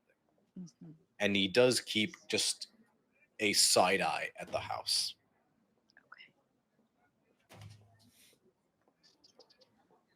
The neighbor is watching the house. You hear it in your brain. Is he watching us? Or just the house? So, yeah, not especially. Like his eyes, like trained Mhm. across you, like a couple times, but not Mhm. especially. Is that the wind, like the side of the house he's looking at? Is that the side you saw where his room is? Can you guess from? You saw him going out the room, his room, and down the stairs, and then out the front door. Can you work out from there what side wall his window would be in, and is he watching that window? I'm gonna say make an intelligence check for this, because this would be basically you've cased enough of the house to basically like have the outside burn into your brain, but this is you basically back tracing the way he walked. Please. Another one. Oh, that was pretty alright. 15. With a 15, yeah, you're fairly certain. It's like you keep calling Bear, like moving about. You're pretty sure you know which room it is. You can see a window. You can't you can see just about into it. Like you can see like a little bit of a wall, Mhm. and maybe like a half a sconce. Enough, like you have visual on it, but you can't see Mhm. detail. He doesn't appear to be again, not in particular. Mhm. But it's on that side of the house. Yes. Okay.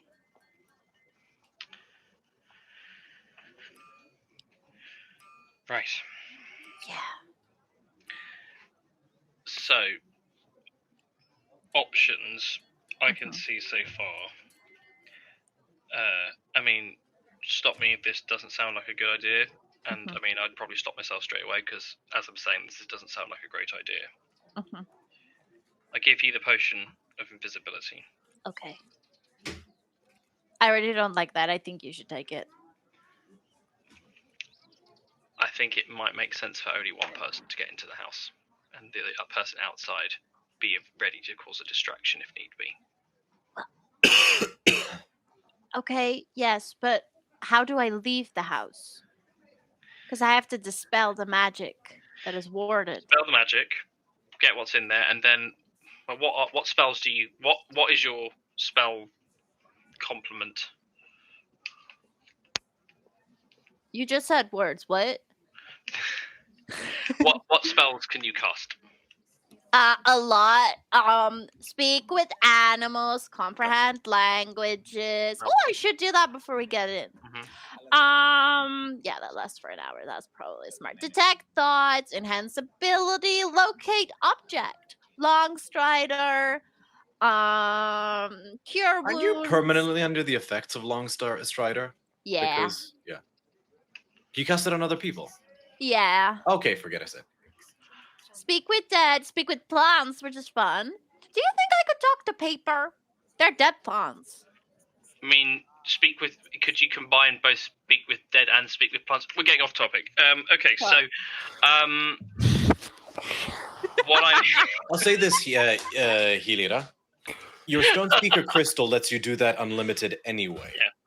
My Speak with dead and speak with plants, I believe. Stone Speaker Crystal lets you do that at will, right? Yeah, from the Oh, so I thought you said you'd prepared that spell. Oh no, they're just in my spell list. Okay.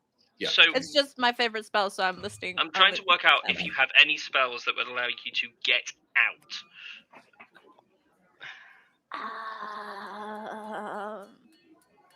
I have far step. What's that? That means I can step very far. I don't know what you want me to say. Probably what it means. I teleport up to 60 feet to an unoccupied space I can see within range. Okay. There's a bonus action. So the plan. Uh-huh. A plan. A plan. Oh, I should have used that damn helmet. That would have been useful. Oh well, never mind. So you take the potion of invisibility, and if you need it, you use it. But to start off with, I turn you into a puddle of goop. Okay. And you slither your way in. Slither my way. And then you can do the dispel magic on the desk. You can get what's in it, and then step away. Okay. Okay. If we were, Is our plan B we level another house? Because, like, I think Xanthia would be really mad at me if we destroy another house. if Because we I'm need once to- again inside the house. I don't. If we need to, I can. Don't worry. If need to, I can Okay. level the house. Don't worry. So let's start slightly with. worried. Yeah. Okay. Well, we can do that. Fine. Okay. I know that is also a locked cabinet. So this fast step, is it just yourself? Yes. I can unlock that cabinet, but it will make a noise. She does have another way to bamf you inside. Yes. Oh, we don't. Oh, you just. I forgot. Yes, Yeah, that's just something I can do. I forgot that we don't need to do anything. You can just simply just get us in, and that does it. Wait, so fast step allows us, but you to take people. No, I have another thing because Rona's relaxed me. Ah. I do that sometimes. When you guys are in danger, and I just like poof you away. So you can get us in using that. Mhm. We can get all the things we need. You can get out, and then I can invisible my way out. I could also teleport you out again. What? Oh, I mean, I don't know. Yeah. Okay. This plan will work. It would probably have to be a case of Hilira, you poof him in, drink the invisibility potion afterwards, and then probably. sneak in to follow him. Okay, sure. Let's do another stealth mission. Question: do you have like a dagger or something, or do we just want to totally like destroy the desk, not use a key? I'd rather not use this one, but I do have a silver dagger. Okay. Are you Why? like good with like? Cause there's a key. There's a drawer with the key. I was going to say I can cast a spell to unlock that if we want to unlock it, but it makes a noise and then we need to get out quickly. So I could do it. We could unlock it, but it definitely unlocks, and we know it's unlocked. Okay. Well, you know what? We can try and use the dagger first, and then if it doesn't work, that's our plan B. And then plan C is we level the house. Okay. I feel like that should be plan D, but I'm not going to tell you what I think plan C should be. We kill everyone. I mean, technically that auto completes all of the outstanding quests. So yeah. Okay. Let's give it a go. Okay. All right. And as you prepare yourselves for this sneaking and sleuthing Again. and what comes next, we're going to end tonight's session there. Just because it was going to be a whole thing if we did that now. Oh, yes. Awesome possum. You guys are starting to get the hang of sleuthing. Some big brain moments. I am proud of every single one of you today. And thank you everyone who tuned in tonight. We do so appreciate it. Any shout outs worth shouting out? Sorry, 1 second. King Louis followed us a couple days ago as a guy I know from work. Hi, thank you so much. But other than that, all in all, a toit session, I think. Toit session with some tight peeps, and speaking of which, the woman who traveled naked astride a horse. Rebecca, would you like to tell these fine folks about yourself? Yeah. So I can be found all across the internet with Von Clancy, Twitter, Instagram, etc. You want to find me on TikTok? I have Mimic for Hire, where I have a bunch of D&D content and other TTRPG, and then Sire for Hire, which is exclusive VTM content. You can find me here every weekend, just about, with the exception of the weeks that we won't be here, or once or twice a month on St. P by Night. And then in the future, there will be Mad Birds, which I will be doing. Shocking, another warlock. This time, Archfey involved in some jewelry making, and it'll be some fun Silent Bob and Jay action with my bestie in that campaign. And yeah, about it. One question: will you be trying to target a jewelry maker's kit with Eldritch Blast? She does not have Eldritch Blast. She does have Fireball, but Are you even Warlock? Huh? How can you Warlock without Eldritch Blast? Because she has some things that are a very particular item that allow me to some bracers, I believe, that allow me to do a cantrip twice in a row. So I might. She tried to get able me to give Bithynia those, and I was like, not on your life. Those sound tasty. No, they're the illusionary bracers, I believe is the exact name. But no, I was like, Romeo, do you know about these? And he's like, yes, I do. And I was like, yeah, I have them in another campaign. He's like, no, don't even. I am not letting you shoot 4 Eldritch Blast shots in action. And then you get to do it again. They're pretty awesome. And Okay, they're not like wild, they're like rare or something.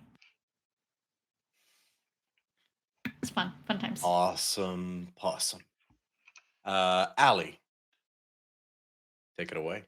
Yeah, you can find me on Instagram under @AngelUndies. I do lots of 3D printing stuff. I do cosplay stuff. I do D&D stuff. I do commissions of 3D printing for all 3. So if you need anything, let me know. Cool. I will definitely, if I can get my hands on them from the post office by next session, show off some of his work on stream because it's gonna be cool. I'm excited to start painting those. Just in case, Morse, any plays or any extracurricular stuff you want to talk about, or is it your usual? No, as usual, nothing there as well. The only thing I think I'd say is, as everyone will always know, is occasionally we do tend to jump in and get to have the great fortune of playing with content that's been created by a lot of third-party content creators. So just a friendly reminder that if you have a friend that creates third-party content for D&D and so forth, and you have a few bucks, it's always worth supporting those, because it's thanks to them that we have some of the mad spells that nearly killed Hilira and Xanthia last session, which was a lot of fun. And if you want to see more of that murder, that's how you do it. But that's all from me. And same as the same content creator who brought you Hilira and Skotinos' subclasses, as well as a multitude of spells that our own players have used to great effect. That would be, I'll give them all a quick shout out. So do check out Benevolent Evil or DndUnleashed for a lot of that sort of spell and subclass option content. I use a lot for my maps and stuff like that. In the tokens, I use a lot of content creators known as Forgotten Adventures, as well as someone called Kaeora, that's Caeora. They're one of my particular favorites, as well as someone called Limithron, Dice Grimorium, and Dr. Mapso. Use a lot of their maps.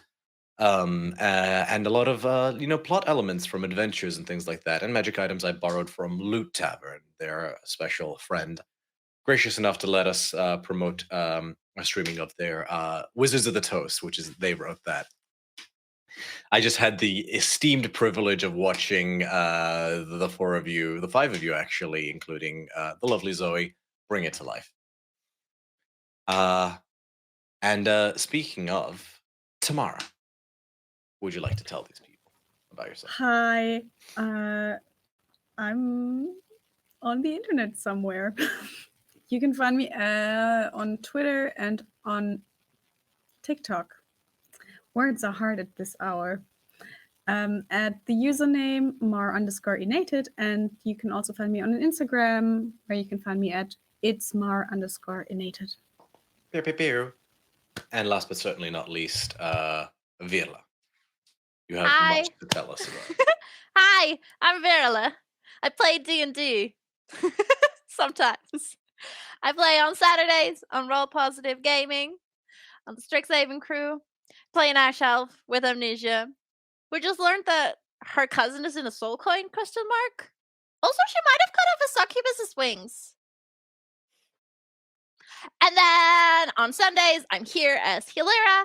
And then in 2 weeks, on the 21st, I will be joining Bridges and Brigands again as Belvedere, the bird that now has acquired a gun. And also, I have an Instagram. It's Virla.Louise with an E at the end.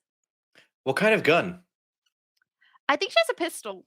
Okay, I was about to say, right now. I would totally, like, if it was like a blunderbuss or something and I were DMing that, if you were flying, I would totally make you do like a strength save to not because you're in the air, there's nothing to plant your feet on. So like you Yeah. travel like 30 feet backwards. Jordan I mean, I was isn't imagining more like a letting me machine fly. gun or something, just like trying to hold right and just flying like. Oh, he didn't let you sideways. fly? No. Oh man. Got your flight feathers cut. Can you at least glide? No. See, I did She's have a... Oh, so go ahead. she's a custom race, so she's half bird, Okay. half human, something. We don't really know what she is, to be honest. I did an idea at one point for a slightly more balanced revision of the Arakocra race that gives you a glide speed instead of a fly speed. Something to revisit at some point. But that aside, I would be remiss if I did not shout out the lovely Violet or Amalia, who's can't join us this evening due to illness. You can find her at Violet_Riddle on Instagram for all her cosplay content and more. And myself, you can find all my cosplay content on Electrum_cosplay and all the show's socials on DC30 official on all platforms. I'm going to be posting a bit more cosplay content soon because I'm gearing up for MCM Comic Con at the end of the month, which I'm attending alongside Ali and Morse. Morse not sadly, but I believe Rebecca, you are joining us. For what? MCM May? Did I misremember? Yeah, no, it would be the fall one because I have Okay, no concert no, that's fair again. enough. I'm I working a misremembered. convention, Phoenix Fan Fusion. If you're there, I'll be working a booth, a dice booth actually. Nice. Best I will. kind of booth. Yeah, I will be Surrounded by cosplaying. all. I will be on Friday over the 3 days. On the Friday, I will be cosplaying Loquacious Sealy from EXU Calamity. I'll be reprising that. I'm making some modifications. I think I've got the 1 second.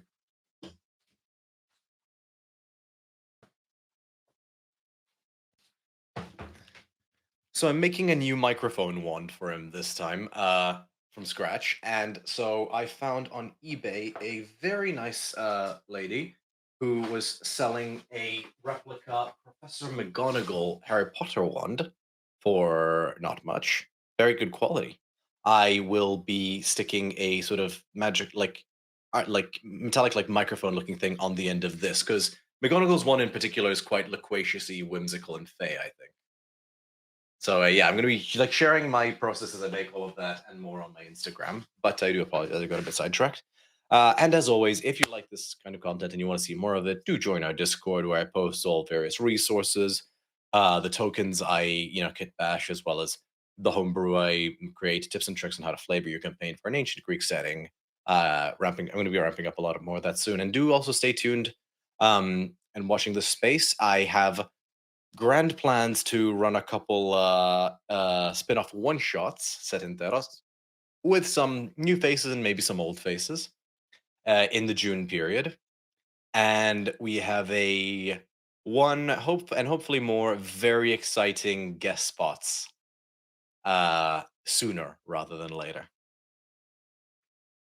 And that's all I'll say for now. It has been an absolute pleasure. Thank you all so much to everyone who tuned in. We feel the love. Know that you are loved, and have a good evening. We are DC30.